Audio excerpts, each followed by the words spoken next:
Kuhan at balikan.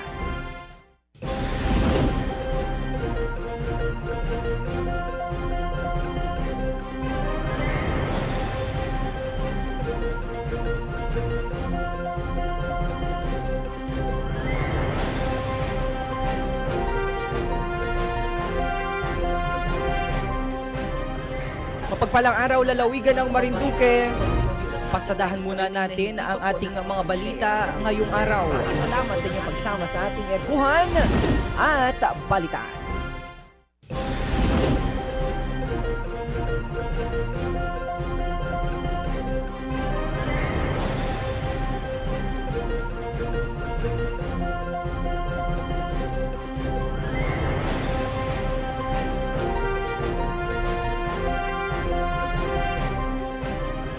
Mapagpalang araw, lalawigan ng Marinduque. Pasadahan muna natin ang ating mga balita ngayong araw. Salamat sa inyong pagsama sa ating Kuhan at balikan.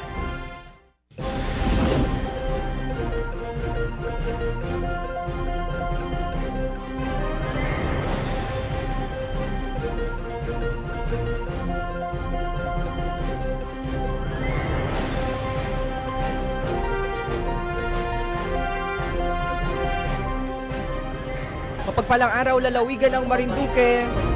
Pasadahan muna natin ang ating mga balita ngayong araw. Salamat sa inyong pagsama sa ating Kuhan at balikan.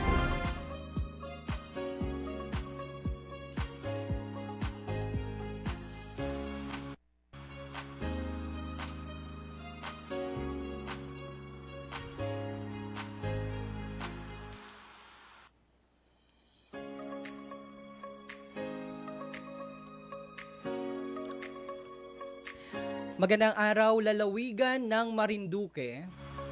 Kumusta po kayo mga kabarangay? Kumusta po kayo mga kababayan? Luzon, Visayas at Mindanao Metro at Mega Manila. Ito po ang special na pagtatanghal ng Erguhan at Balitaan with DJ Myong. Tayo po ay nakatutok doon sa update na nangyayari naman po dyan sa may bahagi ng bansang Japan.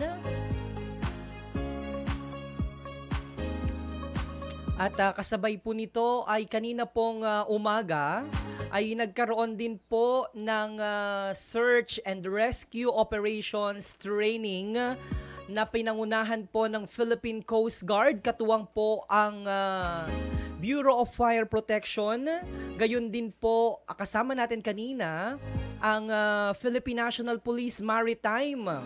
At the same time, nandyan din po ang mga kinatawan mula po sa PDRRM at MDRRM mula po sa bayan ng Mugpog. At ilang mga volunteers mula naman po sa bayan pa rin ng Mugpog. At ginawa po ito sa may bahagi yung karagatang sakop ng Barangay Balanacan dyan po sa bayan ng Mugpog.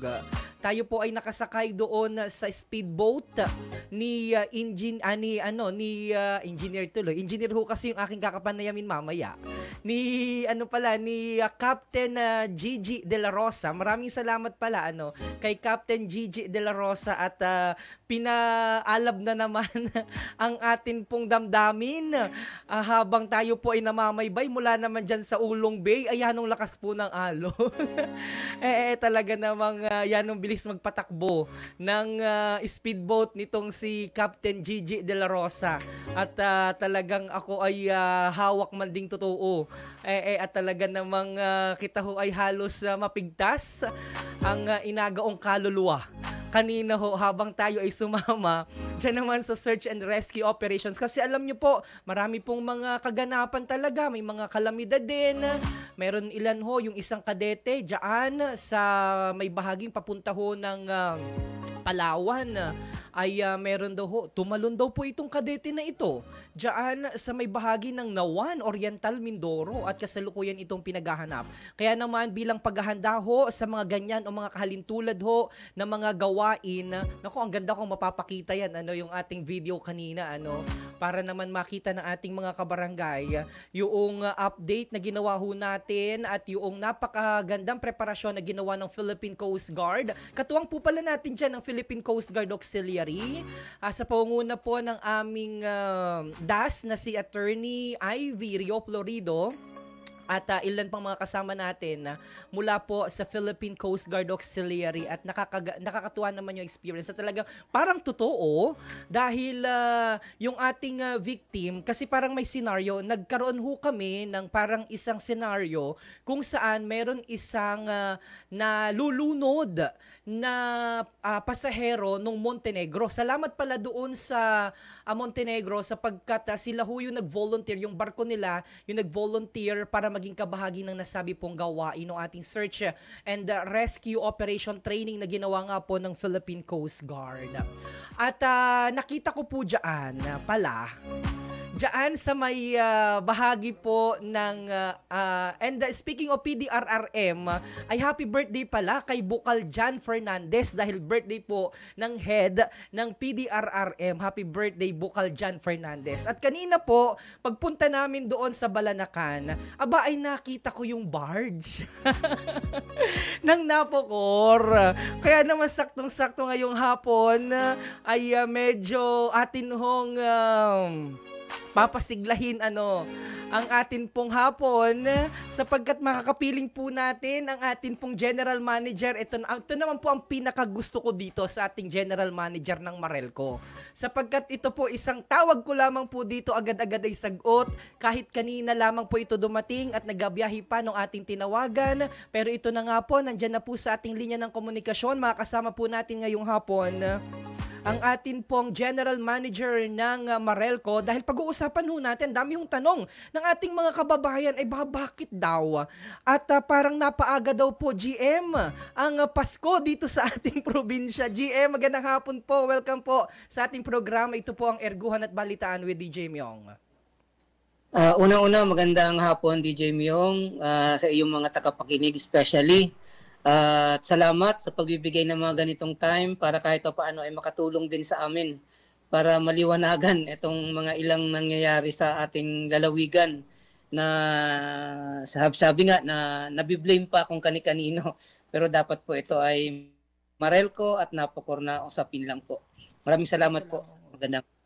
Ayan. So, maraming salamat po GM sa pagpapaunlak ho ng panayam at talagang lagi ho kayo na nandyan para tugunan ang katanungan ng ating mga kababayang Marinduqueño hinggil nga po sa nangyayari na patay sinding ilaw o yung pong sinasabi natin na brownout, rotational brownout dito po sa ating lalawigan ng Marinduque. GM, once and for all, bigyan nyo naman po kami ng current situation ng atin pong power supply sa lalawigan ng Marinduque at bakit nagkakaroon ho tayo ng ganitong paulit-ulit at rotational brownout dito po sa ating probinsya.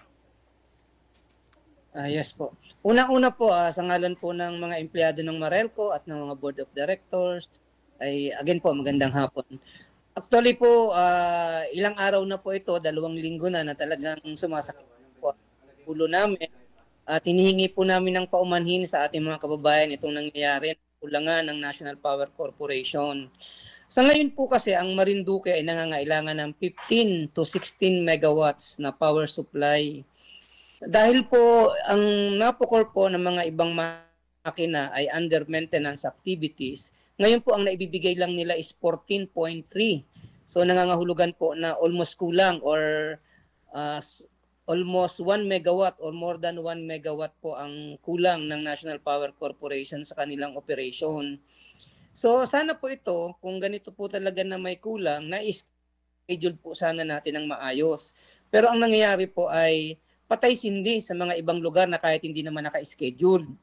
Ganito po kasi DJ Myong, ang Napocor po ay nagbago ng kanilang rental generating units. Galing po sa Agreco dati yung supply na binibigay ng Agreco na 7 megawatts ay ngayon po natalo po ang Agreco sa bidding ng Napocor at pumalit po itong PIECO or People's International na company. So po ito ay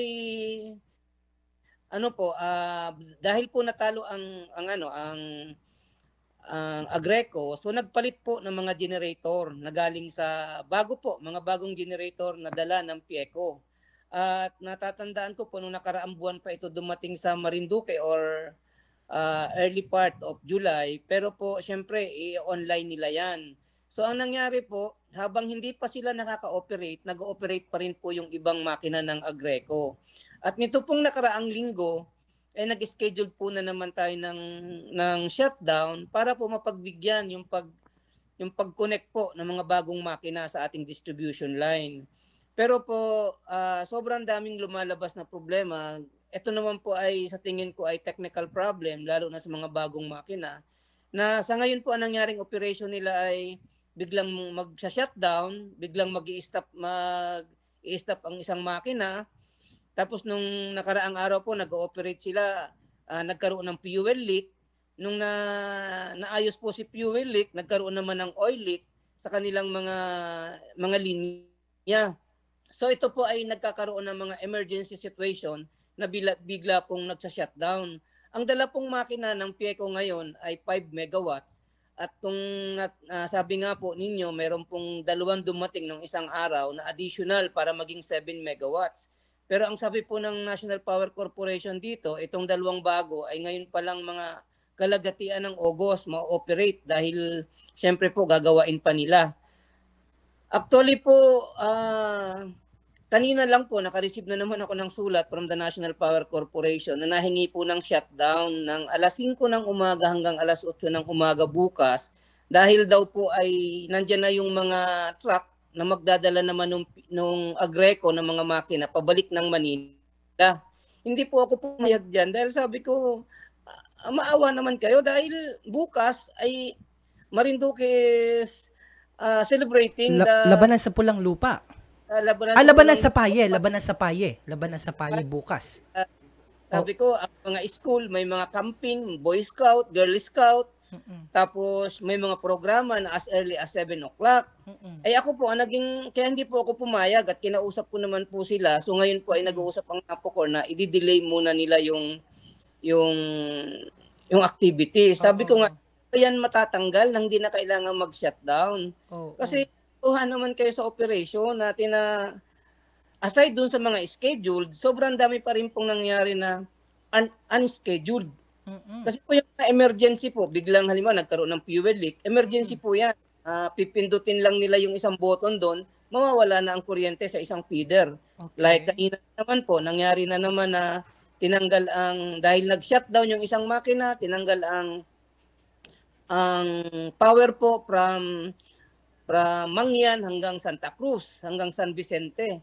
Di siyempre po talagang ultimong yung board of directors nga po namin sa Santa Cruz ay sabi nga niya sa akin kanina, kahapon ay GM, hindi na luha yung tumutulo sa akin, uhog na sa kamura ng mga tao sa amin. Pero naman po lahat talaga ang nangyari na to ay dahil sa operation po ng National Power Corporation na hindi pa po nila napiperfect yung mga connection ng kanilang mga bagong makina. Aside pa po dun sa may kakulangan talaga sila na almost 1 megawatt ngayon. Pinangako naman po nila, nagbigay sila ng mga scheduling ng mga activities ng yung iba ay makukumpleto ngayong August 3, August 2. So, yun po. Sobrang dami po nilang mga makina na naka-maintenance activities. Okay, so para po sa kabatiran ng ating mga kababayan, ito po pala ang nangyari doon sa paliwanag ho ni GM Sol na dati ang atin pong kumbaga ay third party provider, yung naga-supply o nagabigay noong mga generator set, para in layman's term, para maipaliwanag ho natin sa ating mga kabarangay na nanonood ngayon, lalong-lalo na po yung mga lolo at lola na nandyan po sa kanilang mga television sa Channel 3, dito po sa Marinduque TV, So dati, ang katuwang ho ng Napocor ay yung Agreco. Yes po. Agreco, okay. So ngayon, natapos na po yung kanilang kontrata sa Napocor noong kailang buwan po, engineer? Actually, last month pa po. Last month pa. So ngayon, may bago ho tayong katuwang yung Napocor, kundi ito po yung Pieco. Okay. So, kaya po pala tayo nagkakaroon ng problema sapagkat nandito ho sila sa tinatawag na transition period. Yes po. Okay. So, ibig sabihin po, engineer, yung mga dating makina o generator set ng Agreco, ipo-pull out o aalisin po ito sapagkat papalitan ng mga makina ng Pieco. Ito po yung nangyayari ngayon.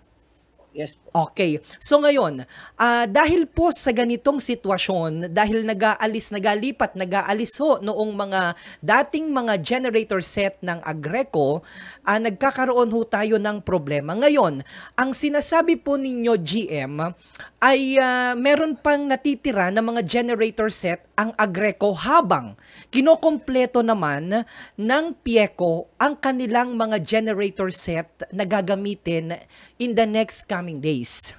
Yes po. Ang nangyari po, nung nakaraang buwan, nagkaroon po ng agreement na habang hindi nakaka-operate ang Pieco, sila po ang nagbabayad ng rental dun sa Agreco last month.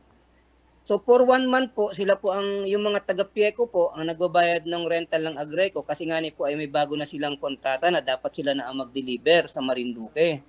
Pero po, nitong nai-online na, last week po, nung naka-online na yung kanilang 5 megawatts, ay pina-pull out na po nila ang operation ng Agreco. Kaya lang po, dahil sa transition nga, kung ano-anong mga problema ang lumalabas sa operation ng Pieco, nagkaroon ng fuel leak, nagkaroon ng oil leak, nagkaroon sa mga pipings po nila, naging problema. So yun po ay mga emergency in nature. Kaya po, ito naman pong mga hiningi nilang shutdown dati, mga scheduled maintenance, yun nga po nung nakaraang araw, di po ba, humingi sila ng alas 12 hanggang alas 5. Pero sa ibang lugar po, naibalik ng alas 6. At ang masakit pa, naibalik dun sa ibang lugar, alauna na ng hating gabi. Totoo po, totoo, oo. Lahat kami po, mga tao namin, nakatutok doon, pati mga board of directors nga po namin doon, nagbabantay na.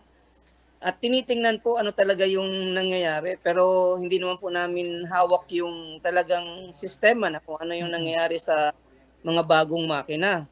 So, yun po, may 5 megawatts po na operational ngayon ang Pieco na may dumating pa pong bago na 2 na magiging online operation daw sa kalagatian ng August dahil kinakabit na po nila.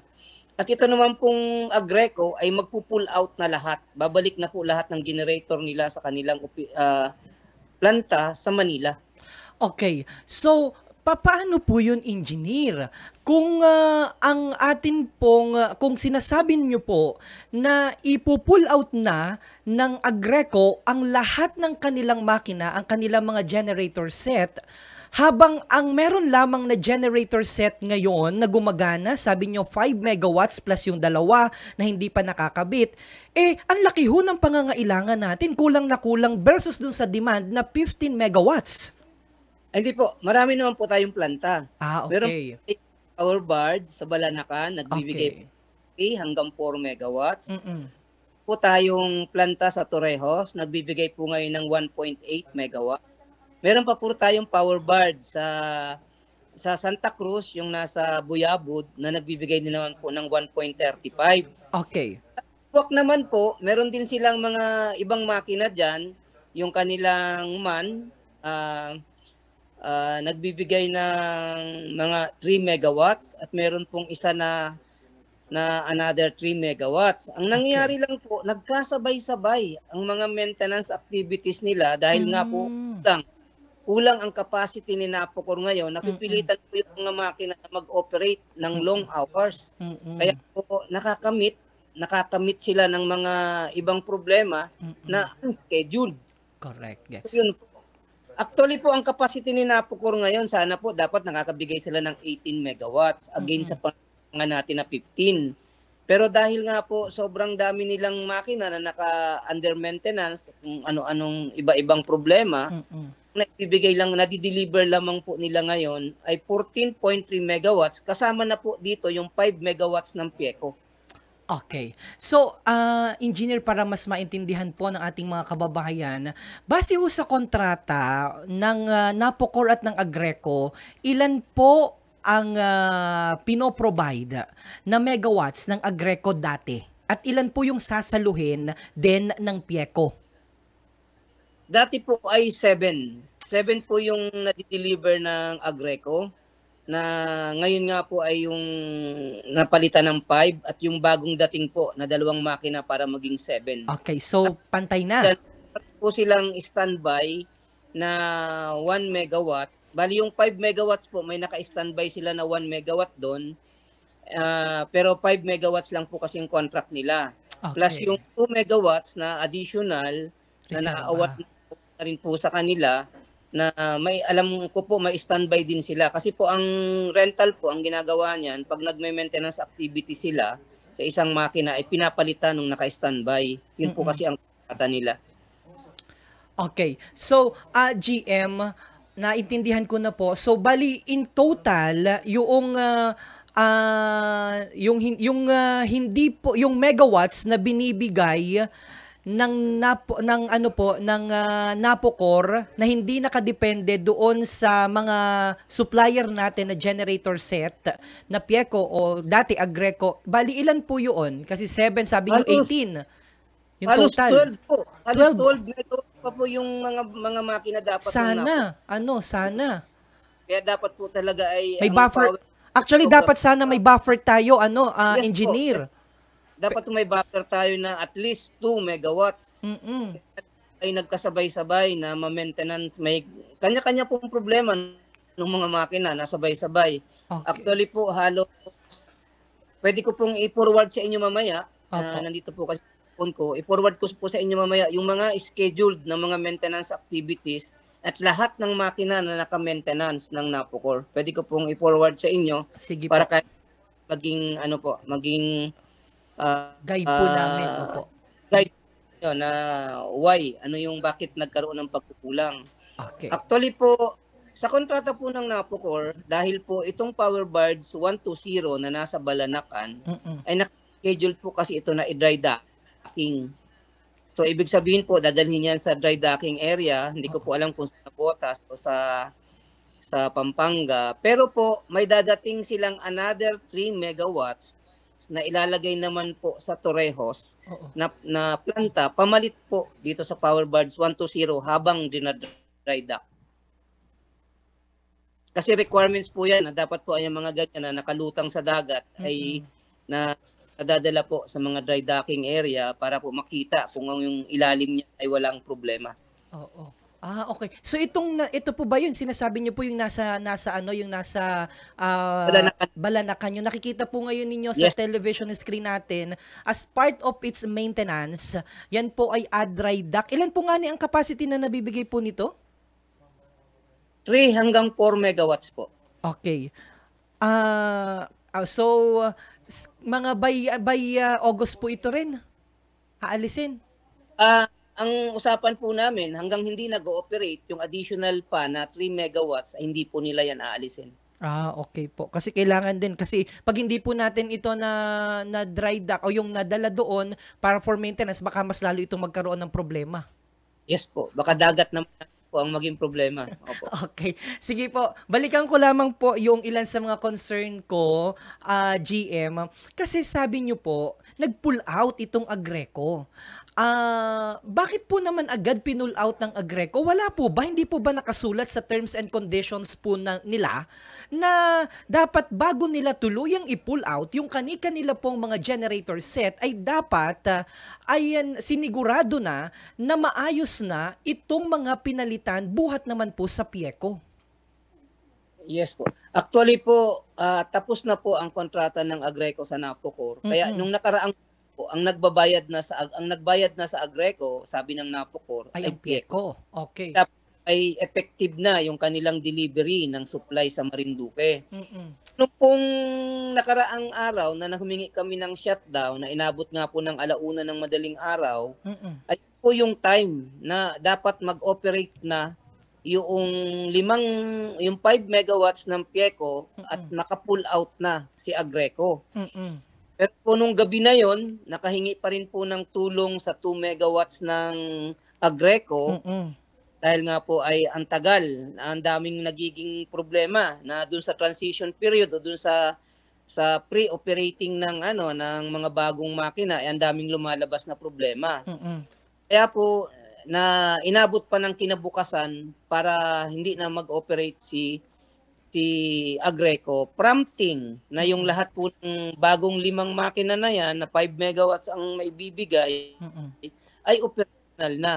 Pero sad to say, sobrang dami pong lumalabas na mga technical na problema. Okay, ito naman po yung tanong ko, engineer. Actually, dapat ay actually tama po yung ilan sa ating mga kababayan na dapat ay hindi lamang si Engineer Gaudencio ang nagpapaliwanag nito sa taong bayan, bagkus dapat yung napokor din mismo sapagkat sila yung sa kanila nang gagaling, sila yung provider ng atin pong kuryente. Ay dangan lamang at hindi naman ho sila naharap, kaya talagang ang lahat ho ng tanong ng ating mga kababayan kay engineer, kay GM natin ibinabato, itinatanong. Mabuti na lamang at napapaliwanag naman ho ni engineer at laging may oras si engineer para sa atin para magpaliwanag. Now, ito yung tanong ko, engineer, ay bakit naman alam naman nila na magtatapos na ang kanilang kontrata nitong Agreco, bakit hindi nagkaroon ng advance na pagdala dito ng mga power generator itong bagong kontraktor na Pieco? Para naman habang hindi pa natatapos yung kontrata nitong Agreco, yun yung mga panahon na dapat nag-tune up, nag-fine tuning na sila, naayos na nila yung kani-kanilang mga power bar, yung kani-kanilang mga generator set. Actually, DJ Myong, matagal, ilang buwan na rin po yan dito. Mga 2 buwan na yata ang Pieco dito nag-aayos ng kanilang kalalagyan. Kasi marami ang mga piping sa ilalim, marami optical wires. Matagal na po silang gumagawa. Mahigit na po silang 2 buwan dito na nagmo-mobilize. Dahil po yung lugar ng kinakalagyan dati ng substation na dinala na dun sa isang area dito sa may Mugpog, doon po nila nilagay yung mga bagong makina. Kung nakikita nyo po, yung mga kulay green, ay blue yata yun. Yung blue na nakahilera. Lang hilera, yun po yung mga Pieco. Ito yung nakikita po natin ngayon sa television screen. Ito po yung mga blue, ito po yung mga generator set mula po sa Pieco. Yes po. Okay. At yung baba naman po, yung doon sa may gilid sa baba, yun po yung mga makina ng Agreco. Okay. Na pull out na rin naman po ngayon. Okay. So, ngayon, engineer, may tanong ho yung isa nating kabarangay, si Arthur Camacho Rodelas. Bakit daw po kung bago ang makina ng Pieco ay nagkakaroon ng leak ang mga makina nito? Baka naman po, mga luma din naman po yung pinadala daw ng Pieco na generator set dito sa ating lalawigan. Engineer. Opo. Nakita ko naman po, bago naman. Kasi nag-inspection po kami. Ilang beses na rin po ako nag-inspection nung nag-meeting po kami ng Napocor. Nag-inspection din po ako, mga bago.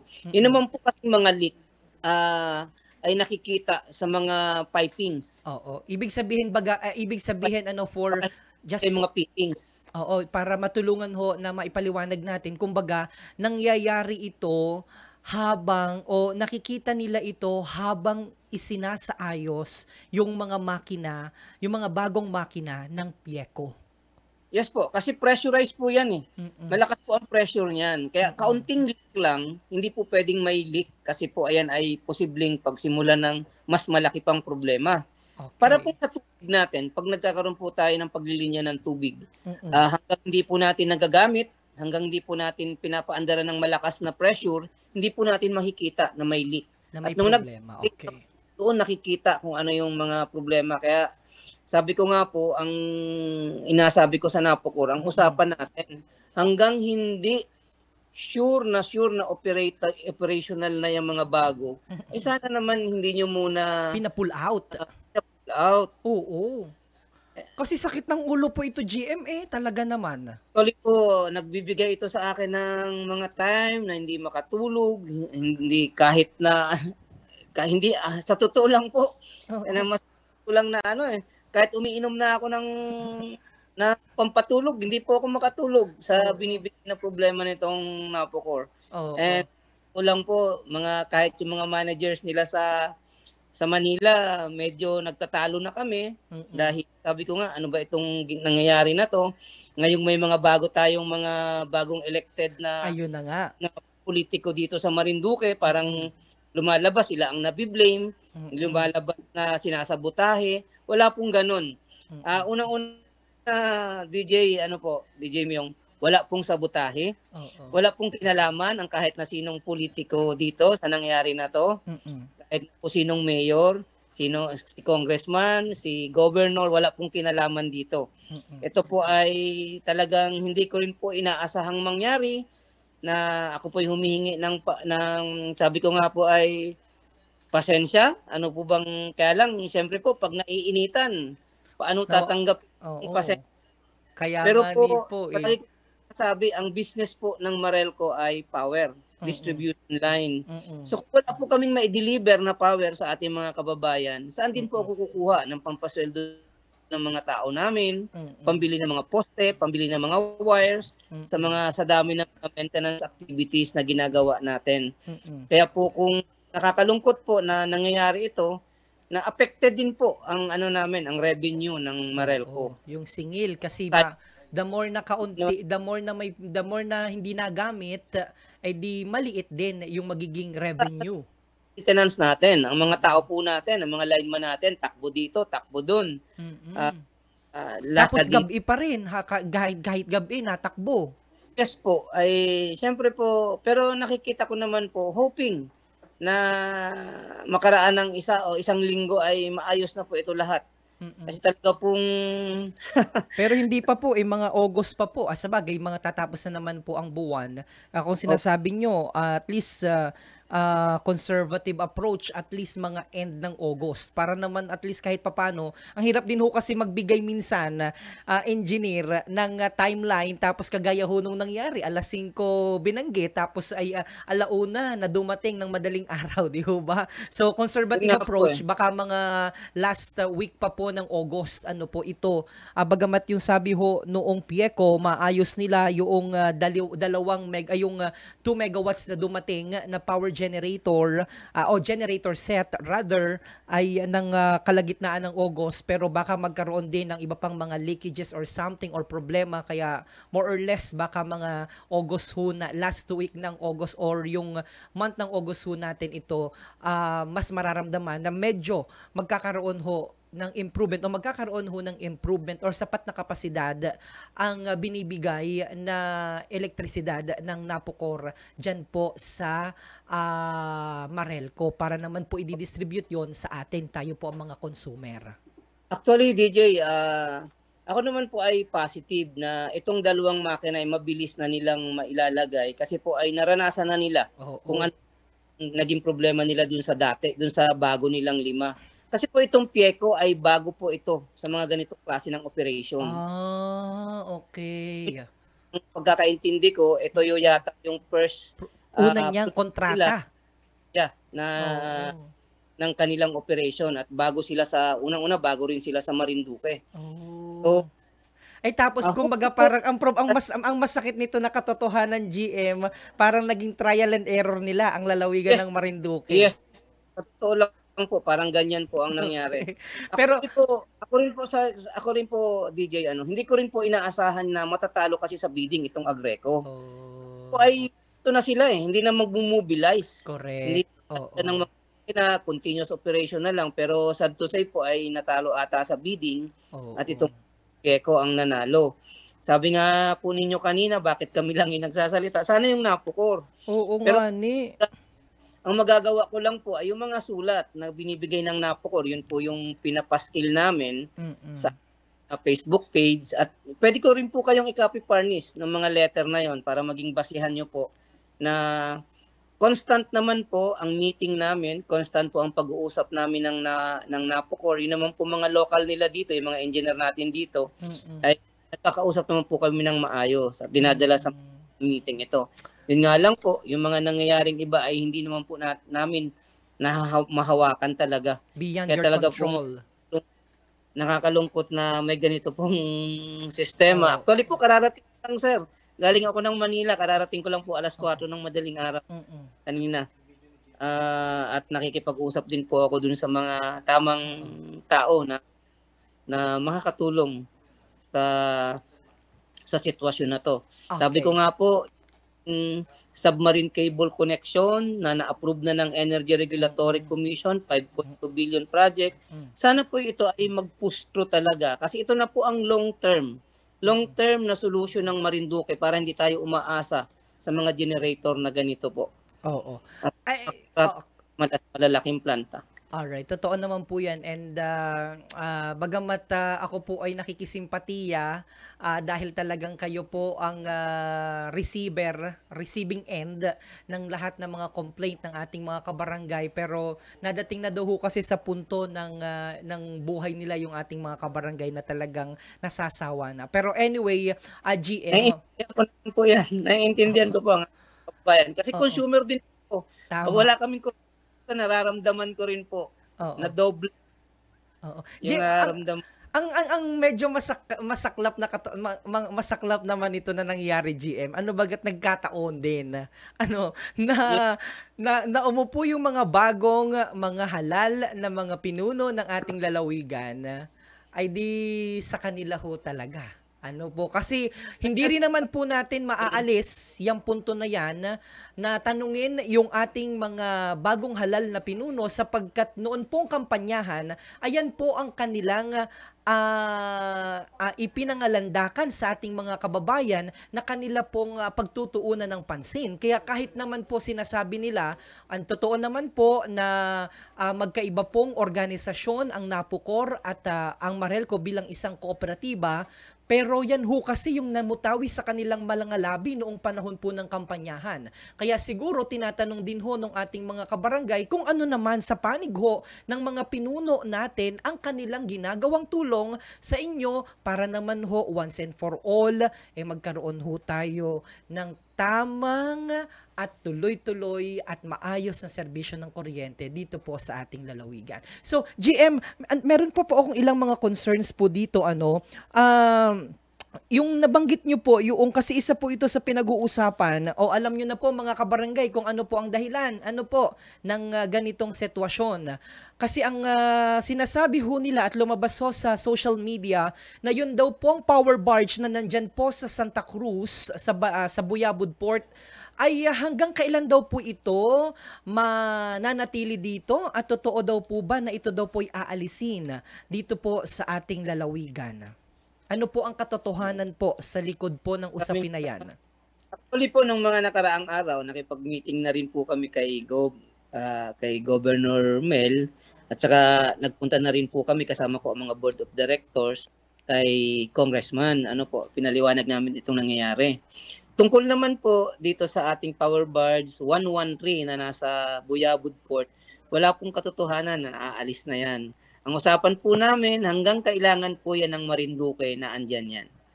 So yun po, hanggang kailangan po yan ng Marinduque, although lahat po ng operator niyan ay mga taga Cebu. Kasi po yung power barge na yan, sa Visayas po namin yan nakuha.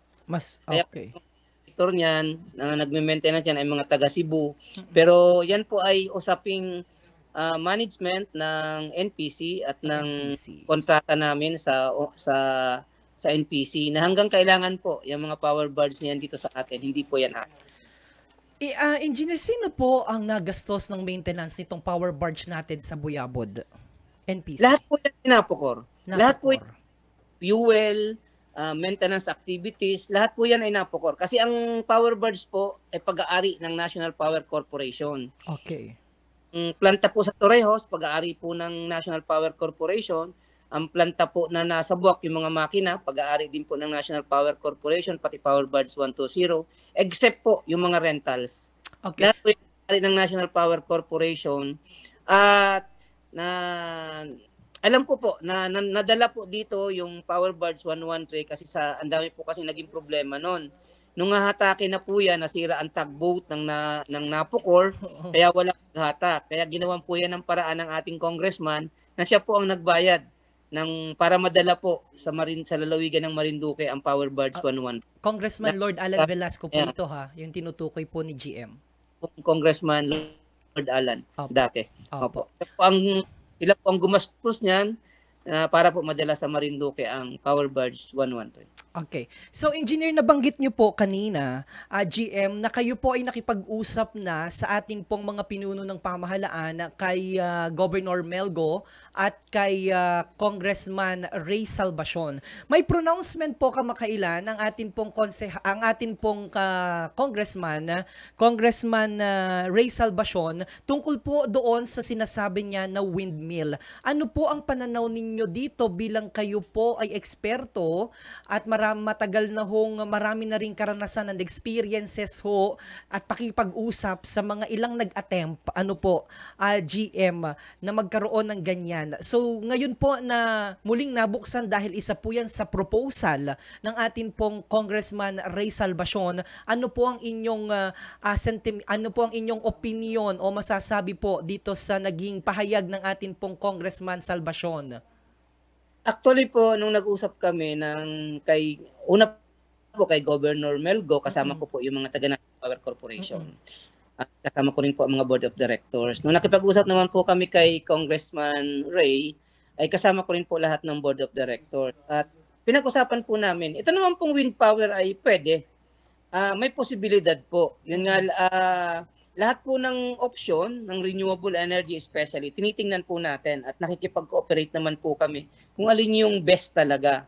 Sa ngayon lang po talaga ang pagkakaalam ko, yung dating naging study rito, may ilang lugar lang dito sa Marinduque na parang medyo okay ang hangin. Kasi may mga lumalabas na po tayo ngayon na wind power na hindi na ino-operate totally ng wind lang.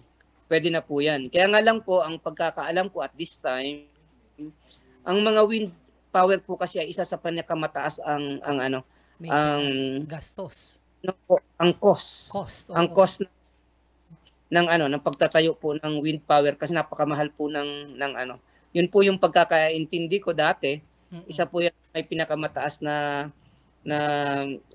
tawag dito, financial sa pagtatayo ng wind power. Meron po dito sa Romblon area, tatlong 100 kilowatt sa Romblon area, Romblon. Napuntahan ko na rin po yan kasi nga po ay tinitingnan ko ano ang posibilidad na pwede wind power sa Marinduque. So GM, kung nag-usap naman po kami, Congressman, lahat po ng option, tiningnan po natin. Lahat po ng pwede, wala naman pong problema. Pero posible ho, base dun sa kapasidad na meron ho yung geographical location na meron ho ang lalawigan ng Marinduque, posible pwede na magkaroon ng windmill dito sa atin pong lalawigan. Ang mga nakikita ko po kasi magiging trouble natin, kasi po kung ilalagay natin sa mga bundok, especially yung mga bundok na wala naman daan, magde-develop pa po tayo ng mga daan. So, yan po kasi ay dapat may maayos na daan ng sasakyan para sa mga delivery ng materials. So, i-develop po yan. So, medyo mahirap po. Kaya actually, nung pong time nung dati, yung mga ginagawa mga kalsada dito sa Marinduque, na-i-open ko na rin po yan na sana po yung mga kalsadang dinidevelop natin ay nagiging daan na rin para sa mga ibang mga project like renewable energy na pwede. Kasi po dito sa Marinduque, lalo na yung halimbawa po pagdating sa solar, sobrang dami po na pumunta rito sa atin at nakipag-ayos po sa amin. Pero pagdating po dun sa usapin na lupa, hindi nila kaya po yung mga price ng mga lupa natin. Napakataas po ng mga magiging investment nila sa mga lupa sa Marinduque na malapit sa ating transmission and distribution line. So yun po yung isang nagiging problema sa kung masyadong malaki ang investment. Siyempre po tataas din ang rate nila. And tatagal din yung kanilang ROI. At the end of the day, it's business eh. Yes po. Isa po napakalaki ang wind power, laki ang investment talaga. GM, yung nandun sa napuntahan ko, nakita ko may ilang piraso doon sa Oriental Mindoro, sa may Puerto Galera? Yes po. Hindi ko po masyadong kabisado kung ilan ang kilowatt na kapasidad nila, pero meron po. Sa atin po, parang ang tinitingnan kasi dati yung mga bundok, sa Mungpong, pwede rin po yata. pero hindi po ganun kalalaki yung pwedeng ilagay. Tayo po kailangan na ng 15 to 20 megawatts. Kasi meron po tayong forecast in the next 5 years, in the next 10 years, in the next 15 years, and 20 years. May mga forecast po tayo na ilan na ang pangangailangan ng Marinduque on that period. Kaya po, ngayon pa lamang po ay kinukontrata na natin yan para dun sa pangangailangan natin sa mga marating na taon. Okay. So, in short, bagamat kayo ho ay pumapabor dito, kanya lang sabi nyo yung cost ng pagtatayo nito masyadong expensive, masyado pong mahal. Yes po. Kasi kung mahal ang investment cost, siyempre po magta-translate yan sa mataas na power cost. Na rate pati. Ano po? Kasi ang mga off-grid po, like Marinduque na sinasabi ko naman po yan dati, tayo po kasi ay subsidize ng universal charge. Kahit po ang Napocor, napakalaki po ng production cost ng Napocor. Dati po yan ay 16 pesos to 18 pesos per kilowatt hour. Pero binabayaran lang po natin kay Napocor ng 7.39 as of this time. So ibig pong sabihin halos 10 pesos per kilowatt hour. Ang binabayaran ko po sa Napocor ngayon naglalaro sa 50 to 60 million monthly. So kung ang subsidy po nila ay halos 10 pesos, halos 80 million monthly po ang subsidy natin. Ng subsidy po ng gobyerno sa operation. Oo. Magkano kaya naman yung maintenance pa nung operation maintenance ng Napocor? Sumasapat ba doon sa 50 to 60 million na binabayad nyo monthly? Yan ho yung medyo ay may subsidy sila galing sa universal charge. Lahat po ng grid kasi ayon sa batas, IPIRA law, ay ang mga off-grid hanggang hindi tayo connected sa main grid ay dapat tayo ay isubsidiya kasi hindi po kakayanin ang rate. Kaya nga po, ang isang solusyon nga po dito, makonect tayo sa main grid through submarine cable. Po tayo umasa dito sa mga maliliit na makina. Okay, na yan naman po, yun naman yung plano noong past administration ho. At I understand sa marami hong beses na pagdalo ko ho sa mga pagpupulong sa inyo ay inaasahan ho yan na magkakaroon ng kaganapan by 2030.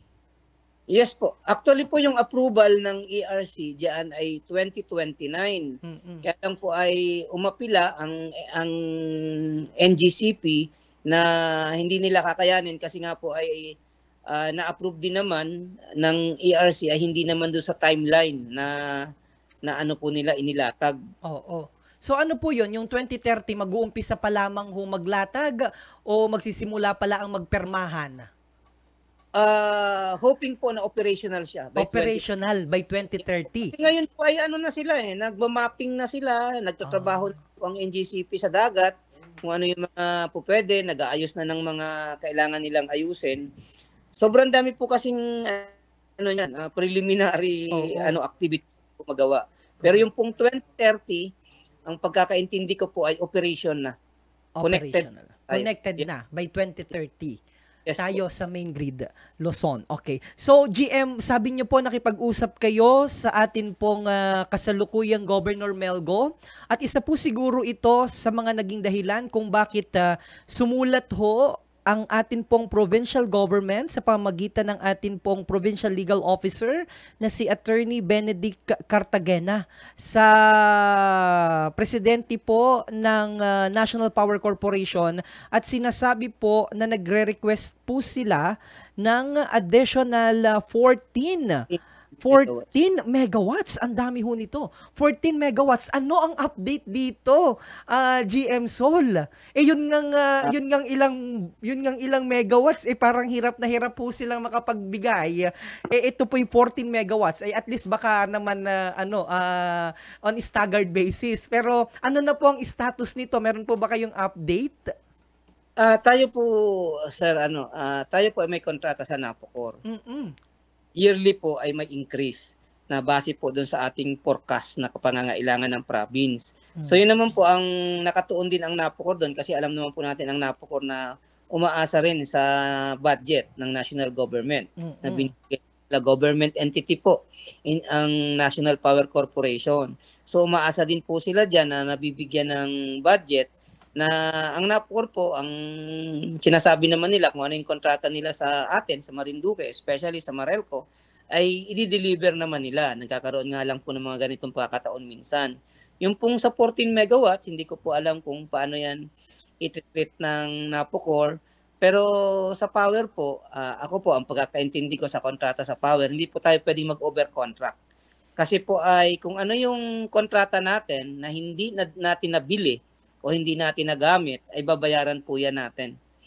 So, when you say natin, pag po, sinabi pong natin, nating mga consumer, ikakarga sa atin pong mga consumer, o pag sinabi pong natin, ninyo, o ng provincial government, what do you mean by natin po? Sino yung natin? So, kung yung binibill po nila sa amin na rate, at hindi naman natin kakayanin because of over-contract, ay mapipilitan naman po kami mag-apply ng additional rate. Kasi po lahat naman ng sinisingil ng Marelco, especially, lahat po ng electric cooperatives, ayan po ay dumadaan sa masusing pag-aaral po ng Energy Regulatory Commissions. Kaya hindi po tayo pwedeng maningil ng more than. Pero po, syempre, kung nakikita po natin na magkakaroon po tayo ng mga kontrata na hindi natin nagagamit pero babayaran natin. At syempre po, ano yan, magta-turn yan. Kakarga po natin yan. Sa mga consumer. Okay. Sige po. GM, dalawa na lamang from my end, ano po, at ayaw ko nang kunin masyado yung oras po ninyo. GM, yun po bang nasa Torrijos na mga generators? At di po ba sa Agreco din yun? Nakikita ko yung kanilang pangalan doon. Tama po ba? Wala po. Ano po yun? Lahat po ng planta sa Torrijos ay sa National Power Corporation. Sa NPC. Sorry po. Baka na mali lamang ako. Yung 3 megawatts na additional na padating pa lamang, naka-award pa lamang daw ng Napocor, pamalit sa Power Buds 120, ay sa Torrijos po natin ilalagay. Kasi po para kung may problema along the line, ay kahit po saan manggaling ang ating power, ay pwede. Pwede po tilang mag-operate doon ng naka-black load, yung Santa Cruz Torrijos area kung malaki po ang capacity. Pwede po nating putulin yan para pong yung maintenance po dito sa baba, pwede po silang mag-operate doon ng solo. So doon po natin baka magtanong na naman po yung mga kababayan natin, bakit sa Torrijos na naman daw po ang priority in case na dumating, in case na mapalitan ho yung Power Barge 120 na nandyan po dati, nandyan po sa nakasalukuyan nakalagay sa Balanacan. Sabi po ni GM ay kung sakaling dumating ho ito sa Torrijos, ilalagay dahil po doon sa mga technical na mga kadahilanan, mga advantages po nito na pinaliwanag na kanina ni Engineer Sol. Okay, hindi po dahil sa prioridad ninyo yung nasabi pong bayan. Hindi po, kasi po ay nakikita naman natin yung sistema natin ngayon dahil nakasynchronize po yung lahat ng planta. Palagi pong huli ang Torrijos sa mga nabibigyan ng power kasi sila nga po yung nasa dulo. Pero ito sa sistema na to na magkakaroon ng maayos na planta diyan, pwede po nating i-block load diyan. Mag-ooperate sila ng solo. Okay. Mag-ooperate para hindi po blackout. Pag sinabing blackout, the entire province yung walang kuryente. Yes, kasi ganun po yung nangyayari ngayon. Na kapag bali ganito po pala, in layman's term, pag nagkaroon ho ng problema, kinakailangan ho lahat patayin. Samantala kung sakasakali at madala na ho yung power barge yung karagdagang 3 megawatts na papalit doon sa power barge 120 at ilalagay ho doon sa Torrijos, ang meron lamang hong brownout dito po sa cluster ng feeder ho ba nakakasakop dito sa Buwak, and then doon po pwedeng magdire-diretso, and vice versa ito, GM. Yes po. Kasi sa ngayon po ang operation natin to be economical po. Nakasynchronize po kasi yan. Torrijos, Power Barge 113, Power Barge 120 at Buwak DPP, nakasynchronize po yan. Kahit saan magka-problema, minsan po damay lahat yan. Damay lahat, oo. Yes. So yun po, ang system natin, kaya po nilulook natin ang Marinduque at hoping po this year or next year ay ma-ooperate na rin po natin yung 69 kV lines and substation sa Buena Vista. Kasi tapos na po yung mga transmission line ng Napocor sa papuntang Buena Vista at may substation din po doon. Meron din po kaming naka-propose na substation sa Santa Cruz para po maging efficient din po yung delivery ng power when it comes to voltage. Okay. So, GM, isa na lamang po from my end, ano, lagi niyo pong sinasabi na nababasa ko sa Marelco, due to tripping. Ano po bang ibig sabihin kapag nag-brown out ho due to power tripping ho ba o tripping yung inyo pong reason para pag kami po'y nagsulat ng dahilan, alam po namin ano pong ibig sabihin nun sa Tagalog o pag pinaliwanag ho natin ano pong ibig sabihin nung due to tripping. Kung titingnan nyo po, halimbawa sa bahay po, meron tayong breaker.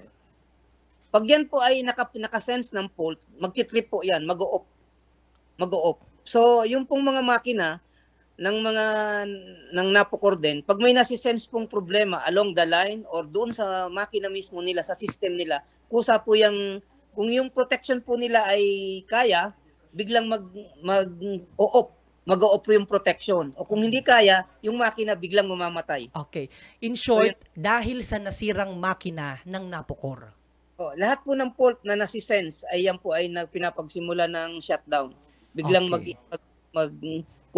kasi po lahat ng makina may protection. Parang bahay din po, breaker tayo.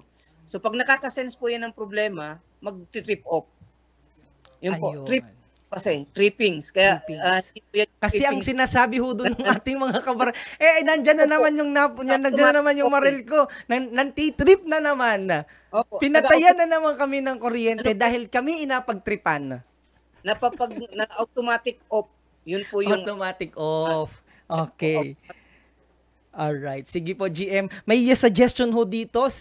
Nanonood ho kasi ang ating kaibigan, si Tito Pongkoy Ray Monteras Manrique at nanonood ho. Sabi niya, Napocor should be proactive, not reactive in case of power shortage. Totoo naman po yun. At saka dapat GM, itong Napocor and even kayo ho mismo, kasi hindi ko lang ho baka hindi ko lang ho nakita sa inyong mga announcement. Dapat kung July ho nag-end ang contract at meron palang mga transition na gagawin itong Agreco at ang Pieco, dapat ito ay na-announce na ho noon pa bago mag-eleksyon para alam naman na po namin na magkakaroon pala at matatapos na po pala itong kontrata ng Agreco at inaasahan na namin na sa darating po ng mga buwan, specifically ngayong buwan dahil ngayon ho sila nag-transition, in-expect na po namin, alam na namin. Ang nangyari ho, ito, nito lang ho natin nalaman ng karamihan. Ako ngayon ko lang ho nalaman, GM, na kaya pala tayo nagkakaroon ng ganitong problema ay dahil nga nagkaroon ng transition, natalo yung Agreco, tama si GM kanina, dapat sana ang ginagawa na lamang ng Agreco, ng Napocor ngayon at ng mga counterpart nito sa Agreco, sinisiguro na lamang yung maayos na capacity, yung demand ng kuryente. Ang nangyari ngayon, aalisin yung makina, magkakaroon ng panibagong makina mula dun sa bagong kontraktor. Yes po. Actually, sir, nagkakaroon naman po kami ng mga dissemination information.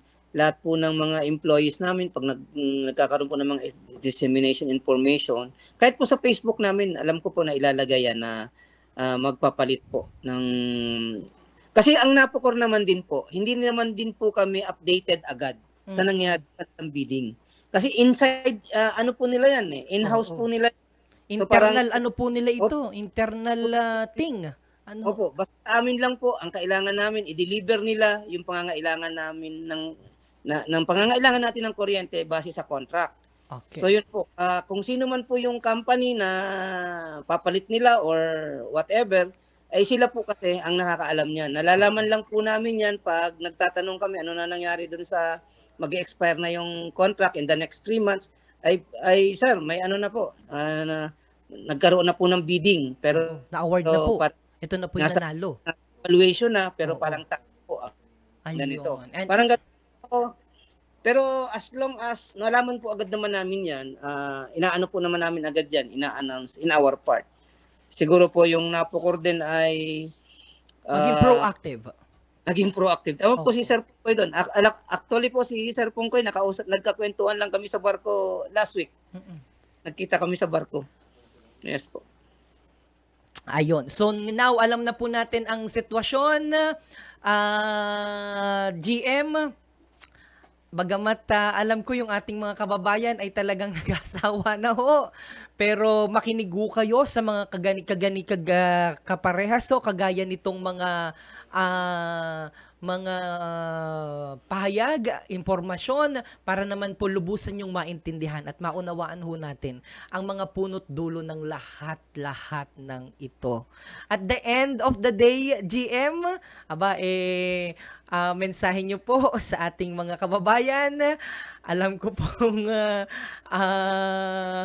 sabihin nyo na, ito'y sinabi ko na rin last time, pero siguro ako rin ay mahingi sa ating mga kababayan kasi ako rin ho, alam yung ginawa ko sa bahay, at least bumili na po ako nung solar light. Yung solar lang po, 2 piraso lang po yon. At least pag nag-brown out po, at least medyo may liwanag. Kaya ina-ensure ko din po na yung aking power bank ay lagi pong na-charge. Kasi at the end of the day, lagi ko pong inasabi, totoo naman, lalong-lalo, naintindihan po natin ha, hindi ko po kinakampihan ng Marelco. Ang ibig ko lamang sabihin naman po, lalong-lalo na for sure yung mga businesses, yung may mga business, at lalong-lalo na yung may mga business na ang kanilang negosyo ay talagang nakadepende sa pagkakaroon at ng maayos na supply ng kuryente. But at the end of the day, minsan naisip ko na lamang ako, pag inisip ko pa yung mga ganyang problema, ay ako'y lalong matanda ng maigi.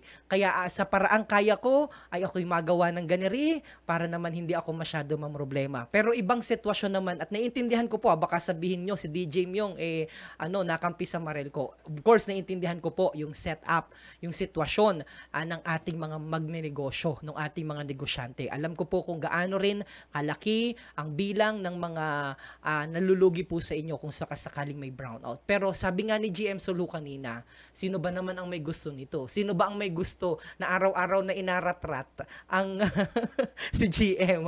Kasi for sure, maliban sa akin, ang dami pang natawag. Ang gobernador, ang congressman, yan ay natawag. Ang mga mayor, ang iba't iba pong mga member consumidores ng ating pong Marelco. GM? So, mensahe nyo na lamang po, GM, sa ating mga kabarangay. Unang-una po, DJ Myong, maraming salamat at magandang hapon. Sa ating pong mga kababayan, paumanhin po ang hiling ng siguro po in behalf na rin ng National Power Corporation. Kasi sila po dapat ay nagsasalita rin, pero yun po, hindi naman sila din ang may umaharap sa mga tao kundi Marelco. Yung pong mga nakakaranas nitong mga power interruption na sinasabi natin, paumanhin po, pero hindi po talaga namin ito adhikain na kayo ay mabigyan ng ganyang klase ng serbisyo. Kami po ay tao din. Sabi nga yung aking po mga board of director, araw-araw nag-uusap.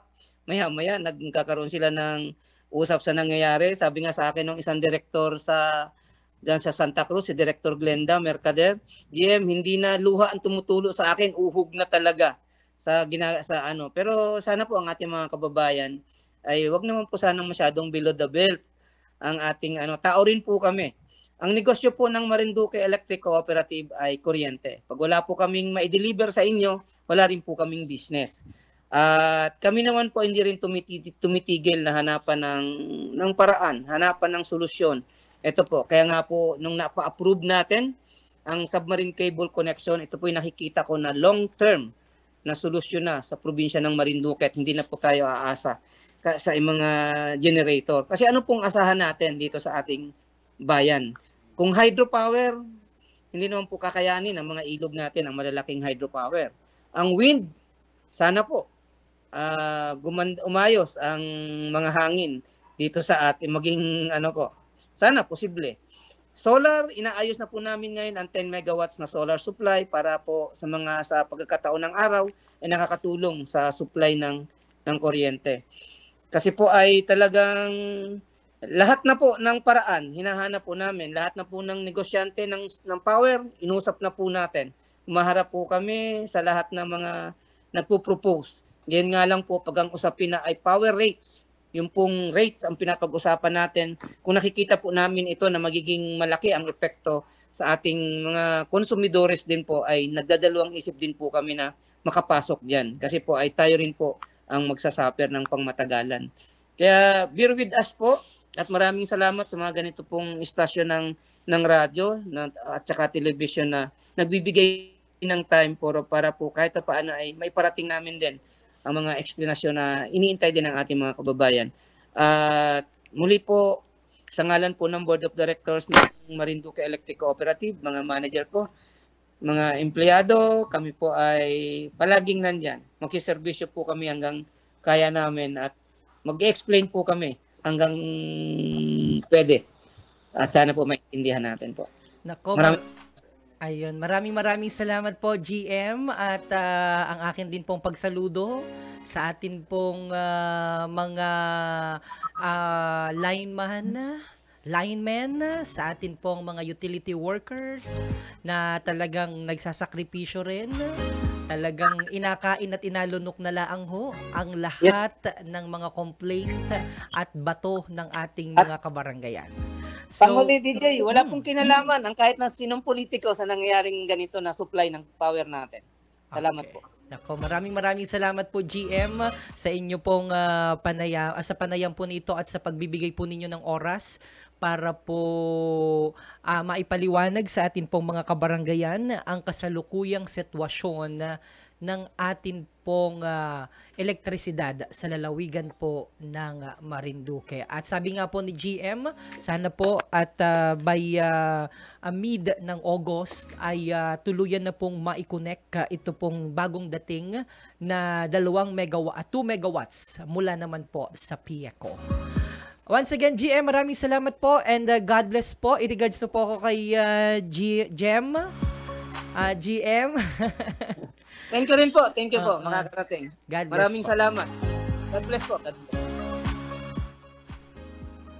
At yan po ang ating General Manager ng Marelco, si General Manager Gaudencio Sol, na nagpaunlak po sa atin ng panayam hinggil nga po sa kasalukuyang sitwasyon ng elektrisidad dito po sa ating lalawigan ng Marinduque. Yun pala ang dahilan. Ito kasi importante talaga yung ganitong information dissemination, para naman po mas maintindihan ng ating mga kababayan. Minsan ako naman naniniwala rin na kapag naman pinaliwanagan mo ang ating mga kababayan, yan naman po ay nakikinig. At kapag pinaliwanagan mo, ayan naman po yung nakakaintindi. Ang problema lamang siguro, bagamat sinabi ni GM Sol kanina, na hindi naman daw sila nagkulang ng paliwanag, pero ako man ay hindi ko naalaman na may goong palang concern na pagpapalit ng kontraktor mula po sa Agreco patungong PIECO. Kaya nung ako po'y nagagawa ng report, ay sabi ko, ano na naman itong term? Kasi ako po'y nahihirapan kapag kasi kami po'y nagasulat. Pag may mga act kasi, di ba, kapag nagsulat po ng announcement yung Marelco, ang daming mga technical term at ang dami pong mga abbreviation acronym, ang daming acronym. Yan po, pag yan po'y ginawa na namin ng balita, yan po ay inapilit naming isulat sa paraang maiintindihan ng marami sa ating mga kababayan. Yung tinatawag po natin na layman's term. Tapos yung mga acronym ay po namin yan, inalagay po namin ano ang ibig sabihin. Ngayon, nung sabi ko, panibagong acronym na naman yung na-encounter ko dun sa reason o dun sa pabatid ng Marelco. PIECO, ano ang ibig sabihin ng PIECO? So, yun pala yung sabi ni GM kanina ay hindi ko nakuha yung yung complete name noong bagong nanalong kontraktor ng Napocor para dun sa mga power generator set na ginagamit natin ngayon. So yun pala yung kumpanya ang ibig sabihin ng PIECO. So babay Agreco, hello PIECO. Ganyan pala ang sistema dyan sa Napocor ngayon. Kaya kita po ay ang daming problema ng kuryente sa lalawigan. Ay may ginalangat nandyan si GM Sol at lahat ng ating mga katanungan ay kanya namang nasagot, pati yung tanong ng ating mga kababayan na nanonood ngayon dito sa ating live feed. Magandang gabi po sa lahat ng ating mga kabarangay. Once again, happy birthday Bukal John Fernandez. Tama ako ha? Bukal John Fernandez, magpakanton ka naman. Bukal? Ikaw lamang wari ang yanong kumain ng kanton. Kaya patikmin mo naman kami ng iyong pakanton dyan. Ng iyong pakanton dyan, Bukal Jan Fernandez. And gusto ko ring shoutout pala si Bukal Jojo Leba. And special shoutout sa ating ube ng lalawigan. Gusto ko nang makatikim ng ube ni Bukal Jojo And si Mercy Labay nanunood, magandang hapon po DJ, si Rosemary Cañete Nite, gayon din si Ezekiel Ladlad. Ano Ezekiel? Kulang ang supply ng Napocor. Yan, kulang talaga ang supply ng Napocor at dapat itong Napocor, kayo naman ay magpaliwanag. Tulungan nyo naman po ang Marelco na magpaliwanag sa ating mga kababayan para naman po hindi lahat ng sisi ay nasa Marelco. And special shoutout sa lahat po ng ating mga kababayan, mga kaibigan dyan po sa Marelco na kapag nag-brown out sabi lang ayaw ko siguro itong mga kababayan natin, yung mga board of directors ng Marelco at yung mga nag-update sa kanilang social media, siguro pag nag-brown out siguro yung napapakamot sa ulo. Ay nako, naya na naman. Masakit na naman ang matatanggap na mga komento, siguro hindi na nagabukas ng Facebook. At talaga namang ang sisi ay talagang nasa kanilang lahat. Ayan. So magandang gabi po once again sa lahat po ng ating mga kabarangay na nanunood naman dito po sa ating Marinduque TV sa pamamagitan po ng ating MNN TV Channel 3. Dito po sa Lucky 7, ang atin pong cable provider dito po sa lawigan ng Marinduque na subok na po dahil diyan naman po kita nalabas sa atin pong Channel 3. So shoutout ho sa ating mga kabarangay na nanunood and special shoutout ho dahil bukas po walang pasok. Hoy! Mga estudyante, tuwang-tuwa na naman kaya pala nag-OT. Itong si Bagay Supreme Student Council ka? Nakalimutan ko pangalan nito. Ano yung pangalan nito? Ha? Ronald? Si Ronald ay nag-OT, nagsabi ka ba kay nanay mo? Tara din ito at aking apabatiin ikaw. Yan, si Ronald ay, dun ka na lamang ngayon. Wala, din ka na lamang at mahirapan pa si James. Magagalit na naman yan sa akin. Yan, meron kitang intern ho. Yan, special shout out. Bati ka naman sa nanay mo. Shoutout po kay Geraldine Pastrado, taga Tigui Torres po. Nag-OT ako para sa maaga matapos ang OJT. Taga-Tigui ka Opo. Ay, taga-Tigui pala ito. Ay, teka muna, batiin mo muna yung lahat ng mga kasama mo ditong OJT.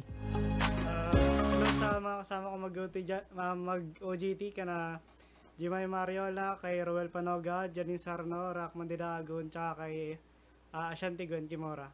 Ayan. Ay, nasa Baguio. Nag-a-enjoy sa Baguio o nandito na? Nagabiyahe. Oo, okay. So, dahil tinamad ho na magkaroon ng another frame, kaya dito na lamang natin pina-entry sa ating main frame.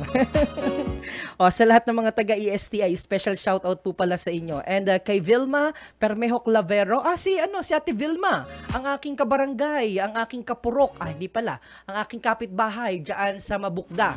Si Ate Vilma Clavero ay nanunood. Magandang hapon po DJ dyan sa Pilipinas. And sa atin pong mga kababayan, lalong-lalo na kina Tita Rowena Soto Sato, dyan sa Japan. Kumusta po kayo dyan, mga kabarangay natin sa Japan? Sana po ay lahat kayo ay ligtas at everything is all right. Dahil meron ho dyang binabantayan. Ano na bang update? Medyo hindi na ako updated. Sa inaasahang tsunami dyan po sa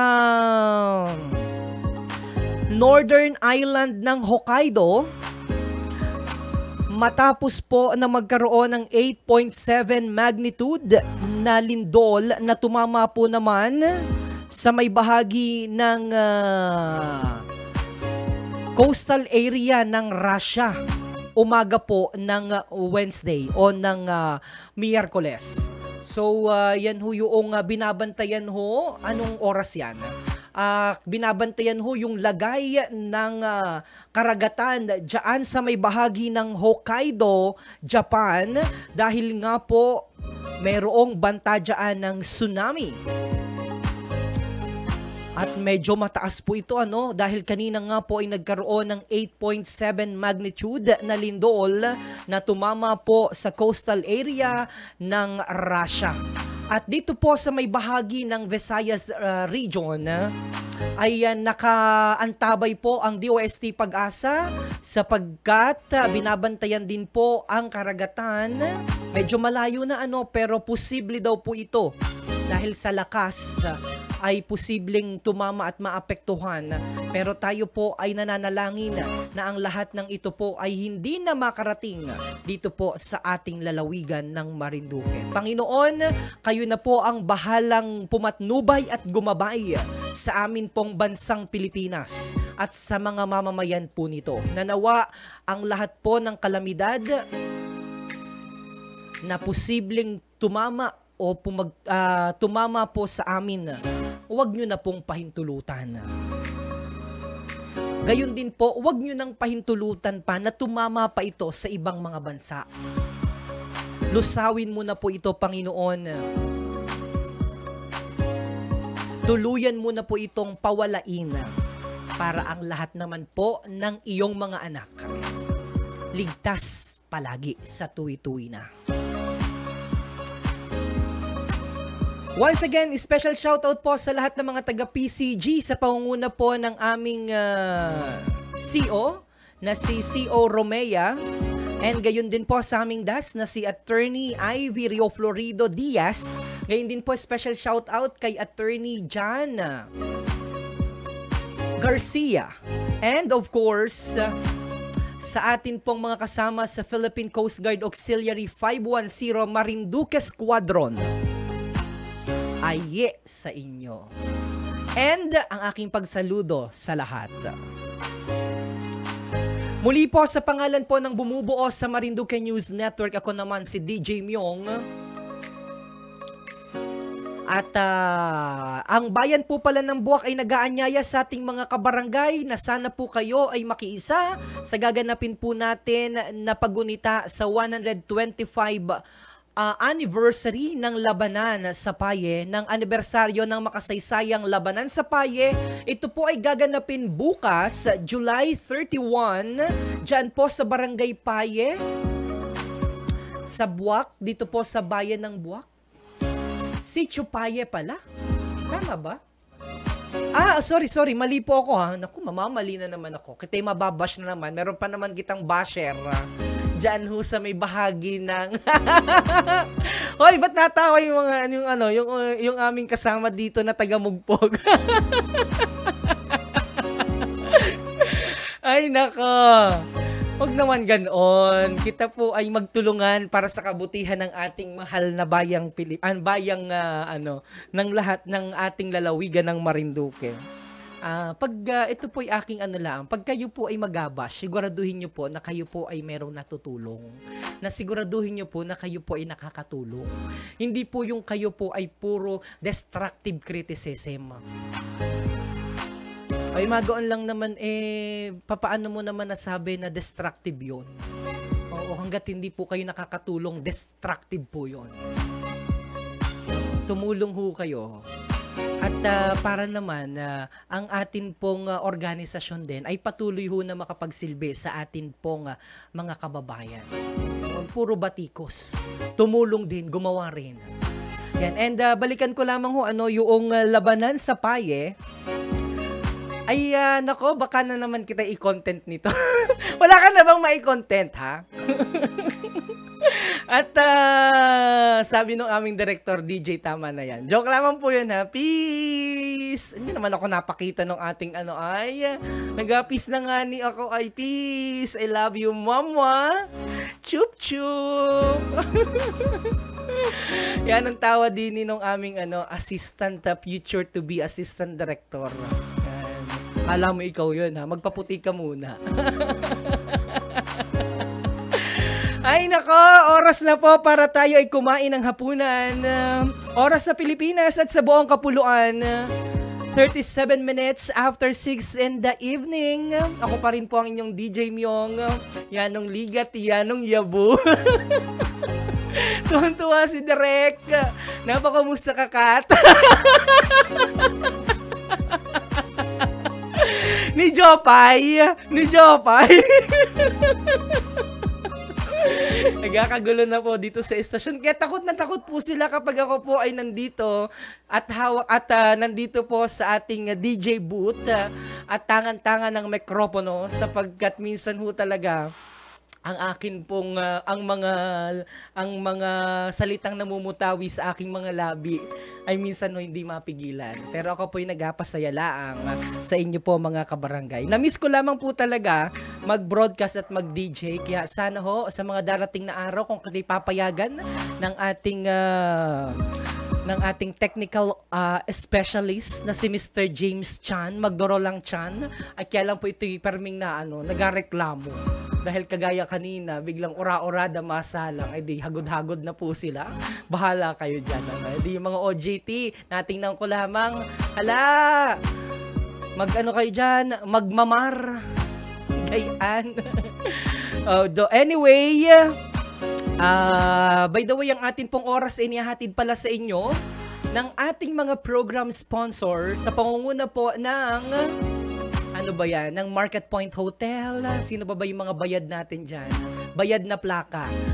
By the way nga ni pala, bukas nag-iimbita ang pamahalaang bayan ng Buwak sapagkat isasagawa at gugunitain po natin ang 125 founding anibersaryo ng makasaysayang labanan sa Paye na may temang pagsasakabataan ba yan? Ng labanan sa Paye at pamanang Marinduqueño. Nagaganapin po, lilinawin ko lamang at ako po humihingi po ng paumanhin sapagkat nabanggit ko po ay Barangay Paye. Ito pala ay Sitio Paye. Diyan po sa Sitio Paye, Barangay Balimbing, Buwak, Marinduque, gaganapin po araw po ng Huwebes, July 31, 2025. Mag-uumpisa po ganap na alas 7 ng isang magandang umaga. At ilan po sa mga nakatakdang gawain, of course, ay ang misa, tapos ay magkakaroon ho ng parada at iba pang pagbibigay pugay sa mga bayani ng Paye. And speaking of which, dahil po dyan, ayon po naman sa Republic Act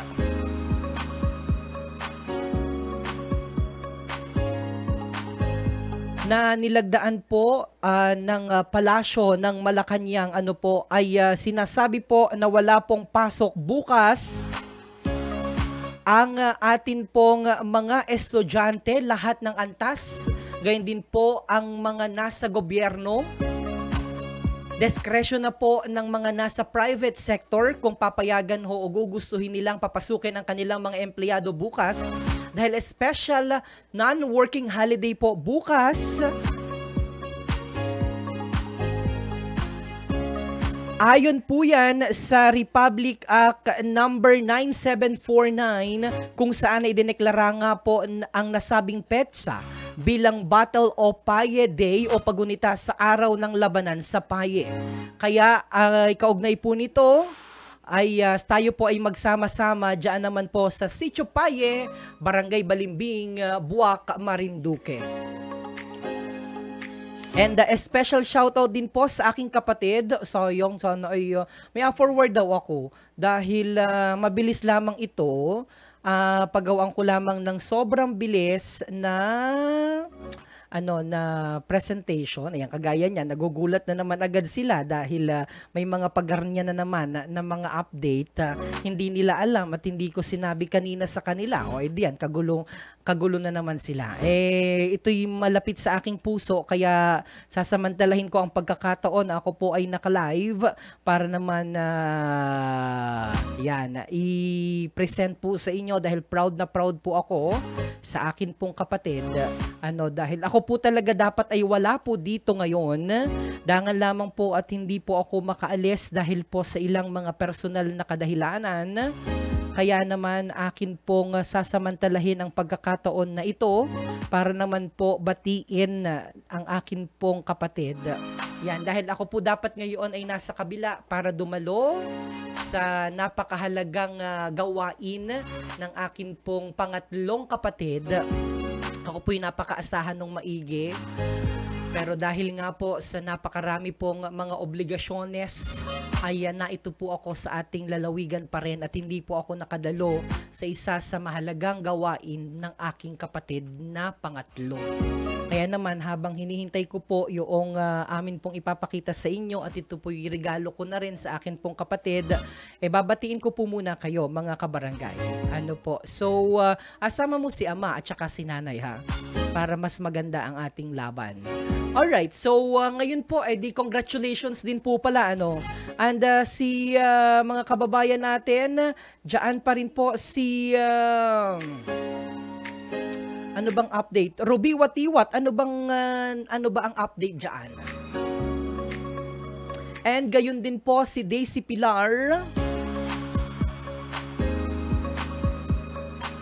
And si Rads Pelaes na nanonood po ngayon dito sa ating program, and special shoutout po pala kay Dr. Maricris Lastra Recuhermoso ng Dental Smile Clinic dyan po sa bayan ng Santa Cruz. Special shoutout sa iyo.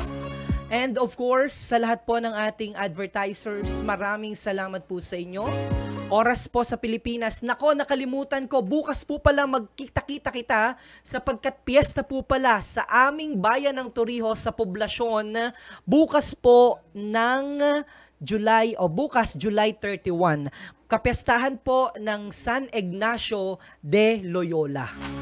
So, special shoutout and happy fiesta sa aking mga kabarangay dyan po sa Barangay Poblasyon, Bayan ng Torrijos. Kanina po pala, nakalimutan ko rin banggitin, ay una na pong nagbigay pugay ang ating pangalawang Pangulo ng bansa sapagkat siya po ay nagtungo sa Sitio Paye, Barangay Balimbing para magbigay pugay sa atin pong mga bayani ng Paye, ang atin pong Vice President Sara Zimmerman Duterte Carpio, kasama po ang ating mahal former Speaker and Congressman Lord Alan Quinto Velasco, kasama po ni Vice President Sara Duterte kanina na nagtungo dyan po sa Sitio Paye para magbigay nga po ng pugay sa mga bayani ng Paye.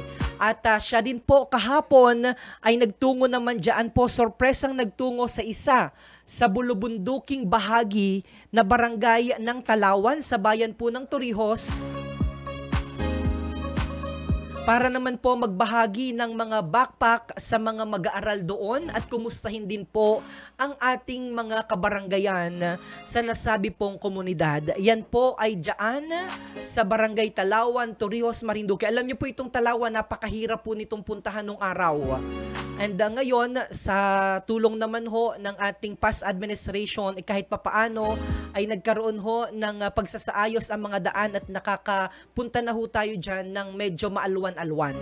Pero dati ho, napakahirap pong puntahan niyang barangay na yan, isa sa malayo at bunduking bahagi barangay ng Talawan dyan po sa bayan ng Torrijos. Nagtungo po dyan ang ating Vice President Sara Duterte. At kanina po namang umaga ay dumalo siya sa isang binyagan. Nagninang po ata ito sa isang sa anak ng isang kababayan natin dito po sa bayan ng Buwak, kaya siya po ay namataan diyan po sa may Buwak Cathedral. And speaking of Buwak Cathedral, natagpuan na po yung donation box na para kay sa beatification process ng atin pong beloved venerable Maria Obiar. Yan, natagpuan na daw po doon sa may CR ng Cathedral. Doon po nakita yung donation box. At meron daw po itong parang uka palatandaan na parang pinilit na baritahin pero hindi po sila nagwagi. Hindi po nagwagi ang kasamaan na ibalik na po ang nasabi pong donation box sa dapat nitong kalagyan dyan po sa Buwak Cathedral. And speaking of which, good evening po. Hi, special shout out kay Kabayang Soldevilla Marefe. And ready na ba tayo? And with that, gusto ko pong batiin ang akin pong minamahal na kapatid. Ito po ay karugtong ng aking pusod sapagkat kami po ay magkasunod nito. Ako po ay pangatlo, siya naman po ay pang-apat. Ito po yung aking kapatid na pulis na kamakailan lamang po ay actually dapat nandyan talaga ako sa Marriott Hotel.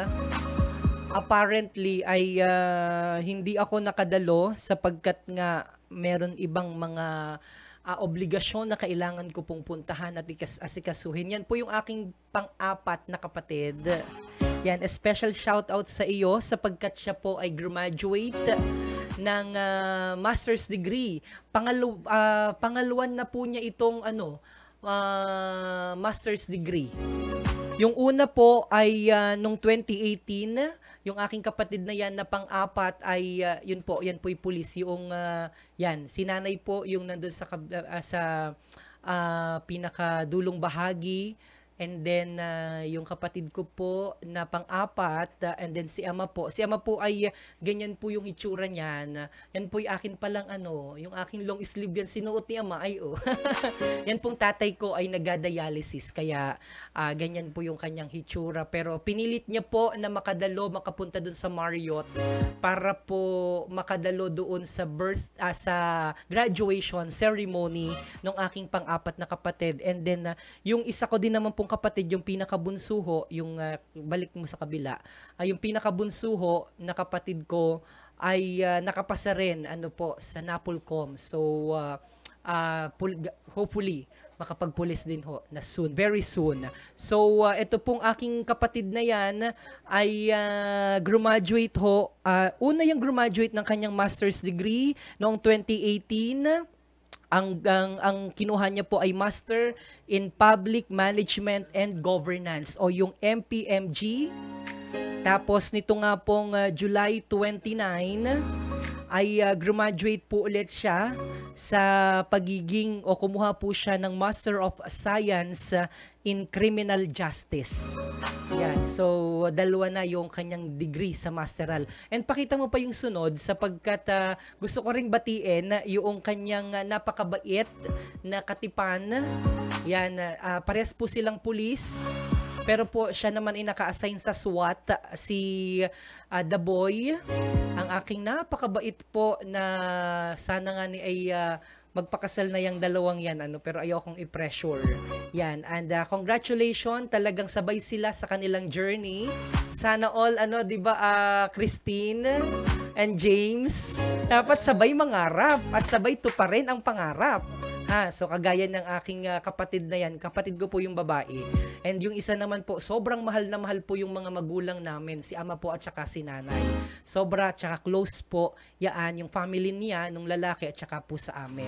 Kaya sobrang giliw na giliw ho yan, si The Boy umuwi dito sa Marinduque sapagkat gustong-gusto niya ang atmosphere and environment dito po sa Marinduque. Siya naman po ay nasa SWAT team, isa po sa mga elite force, dyan sa PNP. Yung aking si The Boy. And then si Tita Babes naman, sila po ay sabay din. Noong 2018, pares po silang kumuha ng kurso o masteral degree na Master in Public Management and Governance. And then sabay din ho silang nagtapos noong 2018, and then this year 2025 sabay din ho silang nagtapos sa Master of Science in Criminal Justice. So special shoutout po sa aking mga magulang na nandyan po sa kabila sa Mandaluyong, si nanay, hi nanay, I love you, and si ama, hi ama, pagaling ka. And lagi sana ay tumagal pa, humaba pa ang iyong buhay. Pagpalain ka po palagi ng ating Panginoon at ng Ina ng biglang awa. And then wala yung iba ko pang mga kapatid. And then meron pa ba? Wala na. Yan, super proud na proud kami sa iyo, Tita Babes, and alam niyo po, kaya ako tuwang-tuwa sa kapatid ko sapagkat siya po talaga yung katuwang namin, kami po'y magkakatuwang para itaguyod ang pamilya, na sa kabila po ng napakaraming mga pagsubok na aming pamilya, ng aming buhay, dahil nung si Ama po ay na-diagnose ng CKD, o noong chronic kidney disease, ay talagang kami po ay nagtulong-tulong magkapatid. Lalo tigit po, yan, mahal na mahal po ng aking kapatid na yan, ng aking mga magulang. Kami rin naman po. Pero labis-labis talaga ang sakripisyong ginawa ng akin pong pang-apat na kapatid na yan. And ang nakakahangaan ko ho dyan, bagamat kami po ay talagang dumating sa punto na napakahirap po ng sitwasyon ng buhay, nagawa pa rin mag-aral ng aking kapatid at nakagraduate pa sa kabila ho ng sitwasyon na kinakaharap po ng aming pamilya ngayon. Kaya I love you, Tita Babes, and kay Ate Cathy, and kay Kuya J-Ben. Special shoutout din kay Mama Josie, kay Anna Marie, kay Joy, kay Joanne, kay Roden. Pagbutihin pa po ninyo lalo. Ano po. And sa aking mga kapamilya sa Almonte and Mataak family, hindi ko na kaya isa-isahin at baka kayo magkatampuhan pa. A special shoutout po sa inyo. Mama, anong inahanda mo para sa piyesta bukas diyan sa bayan? Mapunta ba kami diyan? And kay Tita Irene, nagtatanong dito sina Alfred, kung meron ka daw diyang pasyoktong diyan sa poblasyon. Oo. Again, congratulations, Tita Babes and the boy. Sana ako rin sa sunod dapat makapag-masteral na rin ako, makagraduate na rin sa masteral. At dyan po pansamantala nagtatapos ang atin pong live feed. Ako naman si DJ Myong.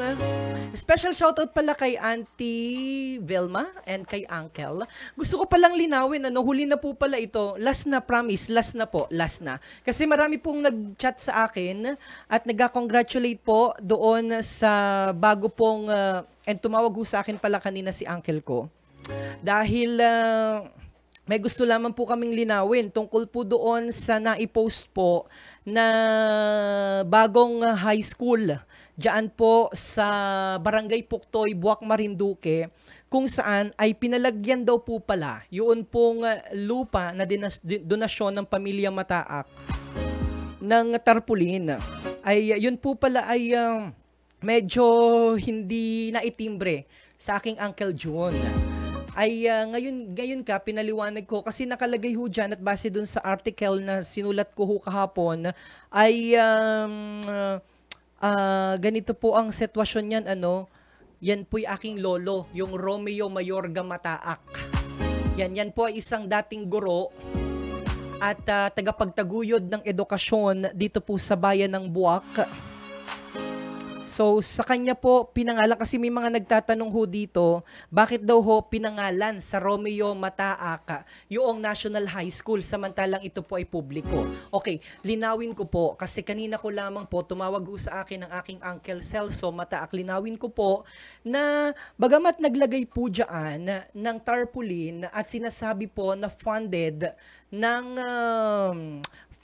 daw po yan ng ng Marinduque Provincial Government, Provincial Local School Board under the Special Education Fund. So ito po ang context pala. Nakatakda na pong umpisahan ang konstruksyon ng bagong gusali para sa bagong pansekundaryang paaralan sa bayan ng Buwak ngayong taon. Sa larawan po na ibinahagi ng akin pong Ate Nelsie Mataak, principal po ng Celso Mayorga Mataak Senior Elementary School sa Barangay Puktoy, Buwak, ay makikita na nilagyan na po ng palatandaan ng lugar kung saan inaasahang itatayo ang bagong paaralan na tatawaging Romeo Mayorga Mataak National High School. Kita niyo yan, kapangalan ko pa ang lolo ko, Ayon sa nakasulat sa kalatas, on this site, yan po yung nakasulat dyan, on this site will rise the proposed Romeo Mayorga Mataak National High School through the Marinduque Provincial Government, Provincial Local School Board under the Special Education Fund. Ang nasabi pong National High School ay pinangalan bilang pagpupugay sa dating guro at tagapagtaguyod ng edukasyon sa bayan ng Buwak.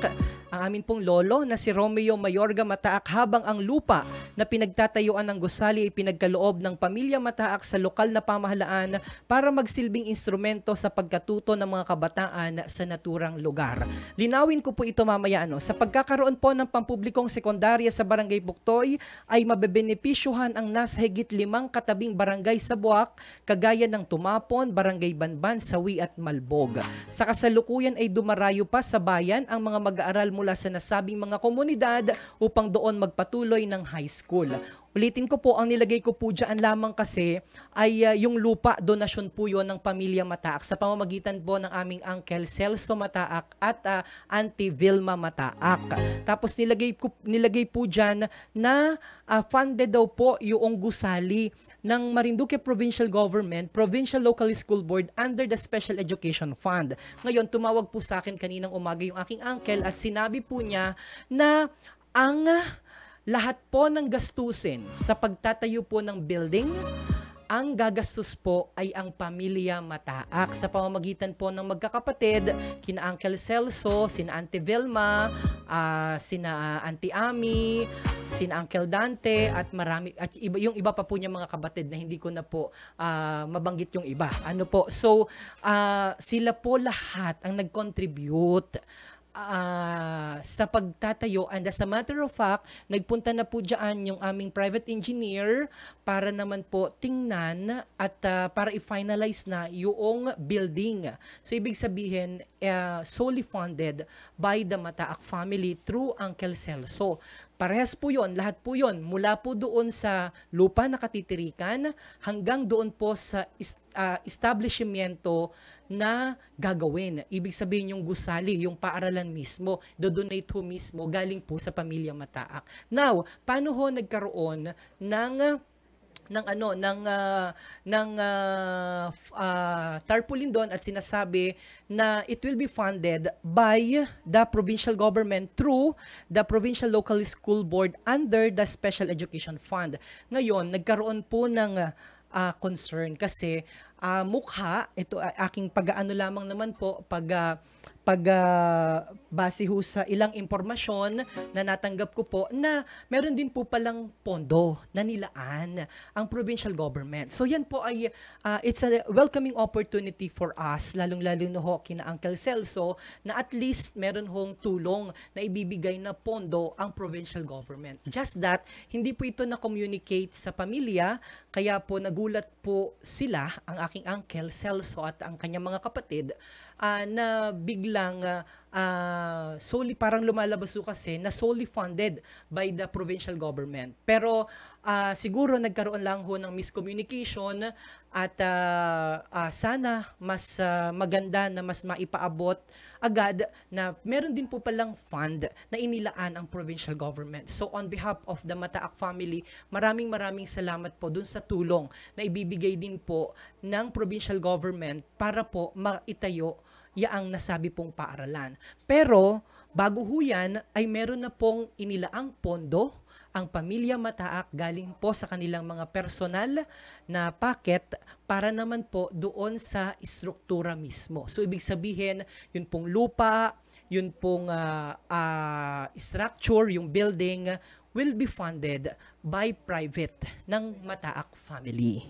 Yun po yung katotohanan po doon. Pero again, kami po'y makipag-usap kina Dr. Lynn Mendoza at sana po ay magkaroon ng mas magandang komunikasyon para naman po mas aware ang both parties. And once again, maraming salamat po sa provincial government through Governor Melgo at sa Vice Governor at sa lahat po ng bumubuo dyan sa provincial government and sa local school board, at the same time po kay Dr. Lynn Mendoza sa pag-aasikaso po ng lahat ng ito. Sa lahat, baka hindi ko, yung iba po hindi ko na nabanggit, sa lahat po ng mga tumulong, kina Mama Aurea, sa lahat po sa inyo na naging kabahagi maliit man o malaki, para magkaroon ho ng sa katuparan, maisakatuparan, yaang school na yan, Romeo Mataak National High School, isa pong malaking karangalan ho yan para sa aming pamilya. So maraming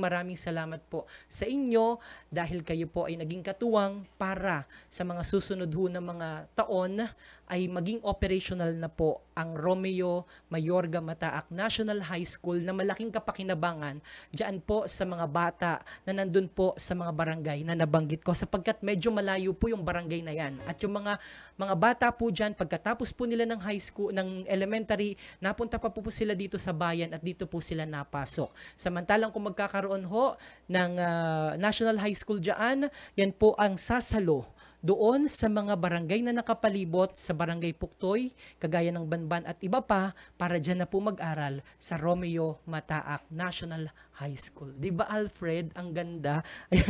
And with that, malaking tulong ho yan para sa ating mga kabaranggayan dyan po sa Barangay Puktoy. Kaya maraming salamat, and of course sa lahat ng kina Uncle Celso, Auntie Vilma, Uncle Dante, Auntie Ami, kina Uncle Dante, sino pa baga? Sila Auntie. Basta kayo lahat, maraming salamat po sa inyong kontribusyon sa komunidad. Okay, so nasagot ko na po kung bakit po Romeo Mataak po yung pangalan niyan. Una, dahil ang lolo po namin ay naging guro at tagapagtaguyod ng edukasyon sa bayan ng Buwak. Pangalawa, pangatlo, yung lupa po niyan, donasyon ng Mataak. At yung building po mismo, donasyon po ng Mataak. Yan. At tutulong po ang provincial government. Para po, kasi yun ang maganda. Tinatawag po na public-private partnership o yung PPPs. Para naman po kung may kakulangan ng government, then yung mga private sector will fulfill will fill in yung kulang. Kaya yun po yung ginawa ng pamilya Mataak. Alright, so ang dami kong paliwanag. Kaya ako po'y pansamantala na magpaalam sa inyo mga kabarangay, dahil mamaya po malabas na po ang resulta ng atin pong STL. Ako naman po si DJ Myong. God bless everyone. Nabuhay po ang bawat isang Marinduqueño. Gayon din po ang bawat isang Pilipino. And with that, sa pangalan po ng aming director, Managing Director, Mr. Adrian Rosales, ang aming Director for Operation, Direct Christian Paul Villaruel, sa amin pong Director for Finance and Administration, Mr. Santino Latorena, sa bahagi ng technical, Mr. James Magdorolang Chan, and sa amin pong produksyon, Miss Christine Relano, and gayon din po Mr. Alfred Mingi, and sa lahat po ng mga OJTs, and kay Jake na gusto daw makipag-usap at magbabalik. Shout out sa iyo, and kay Irene, and lahat ba? Kay Ben, and kay Noel, kay Jops, special shoutout din sa iyo, Jops. Ako naman, DJ Myong. God bless everyone. See you on our next vlog. Vlog tuloy. See you sa susunod na Erguhan at Balitaan. I love you all. Mwah, chup chup.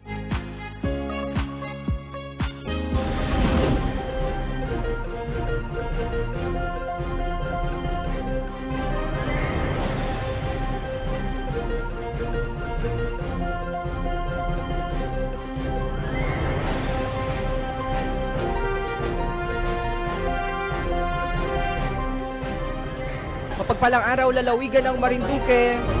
Pasadahan muna natin ang ating mga balita ngayong araw. Salamat sa inyong pagsama sa ating Erguhan at Balitaan.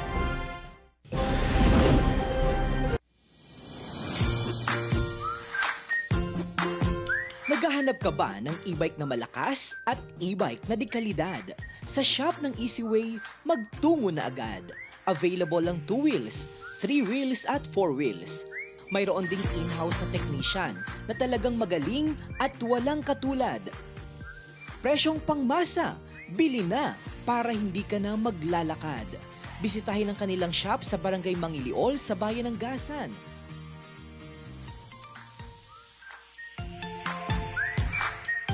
tumawag sa numerong 0999-192-8651. Quality e-bike with quality service, yan ang kanilang hangad.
Love Sweet Home. Gusto mo bang mas pagandahin?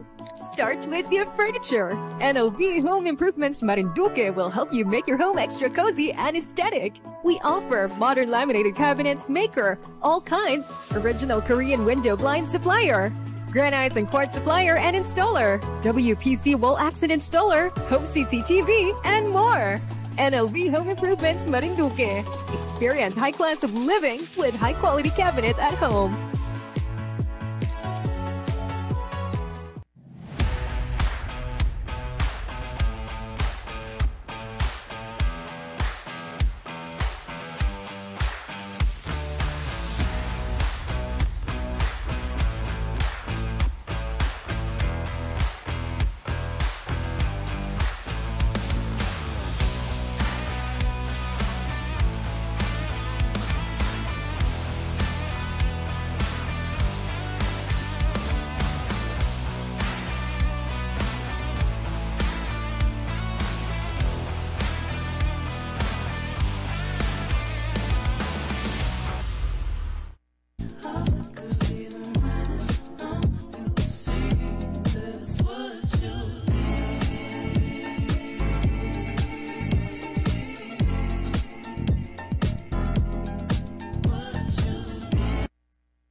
May na-discover na naman ang person nyo ng mga nagsasarapan at dinarayo ng karamihan. Isa na rito ang kanilang bestseller na 12 inches pizza lang naman na niluto sa brick oven. Bali ito nga pala ang Lucky Food House na matatagpuan sa Malusak, Buwak, Marinduque. Katabi lang siya ng China Bank Savings. At bago umakyat sa katedral, yung ambience pala ng lugar na to ay napaka-comfortable para sa ating mga customers. At syempre, very romantic yung kanyang ambience kaya perfect siya for dating. At alam nyo ba mga person, 2017 pa lang ay may shop na sila. At kung ikaw ay isang pizza lover na mahilig sa sandamakmak na mga toppings tulad ng chicken barbecue pizza nila at ang 5 for Maggi pizza na meron lang naman na 5 uri ng cheese. Dito pa lang masasatisfy na ang cravings mo. At kung mahilig ka sa mga comfort food just like me, for sure magugustuhan mo ang tomato and olive pasta. Meron din silang tuna pesto pasta. For sure na mabubusog ka at bukod pa nga dito ay healthy pa. At kung mahilig ka naman sa rice, don't worry mga person dahil meron din sila kimchi fried rice na may kasamang kimchi, homemade bacon, lettuce at egg. Burger ka sa akin. Introducing Burgerilla Pure Beef Patty. Siksik at hindi tinipid sa ingredient. Meron din silang M which means eat my hotdog. Tikman na natin. At syempre mga person, hindi mawawala ang kanilang mga bestseller na drinks tulad ng kanilang strawberry milk, brown sugar oat latte at ang kanilang Tiger Bob milk tea. At syempre hindi masasatisfy ang cravings nyo kung walang dessert. Banana pudding na bagong release nila, chocolate crinkles na sobrang lambot, cookie monster na kasing laki ng palad. At kung gusto nyo masatisfy ang cravings nyo, parinin na mga person. Thank you for having me, Miss Bob and Sir Conrad C. Init, pagod, uhaw, o baka ma-heat stroke ka niyan. Siguraduhing laging hydrated kasama ang Water Care Purified Drinking Water. Huwag kang mag-alala dahil malinis, dekalidad, ligtas, at masarap ang tubig namin dito.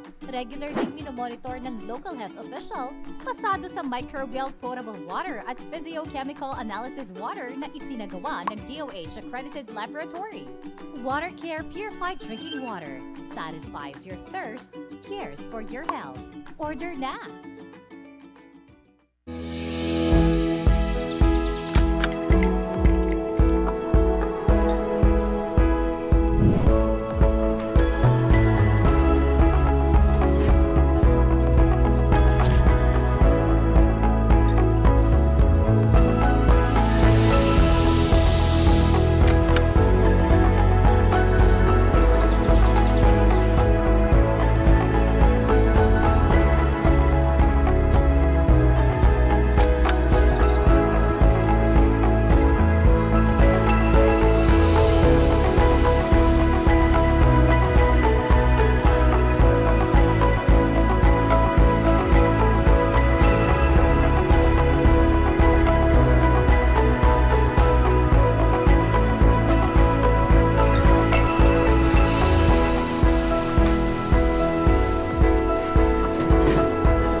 Hi, you want some drink?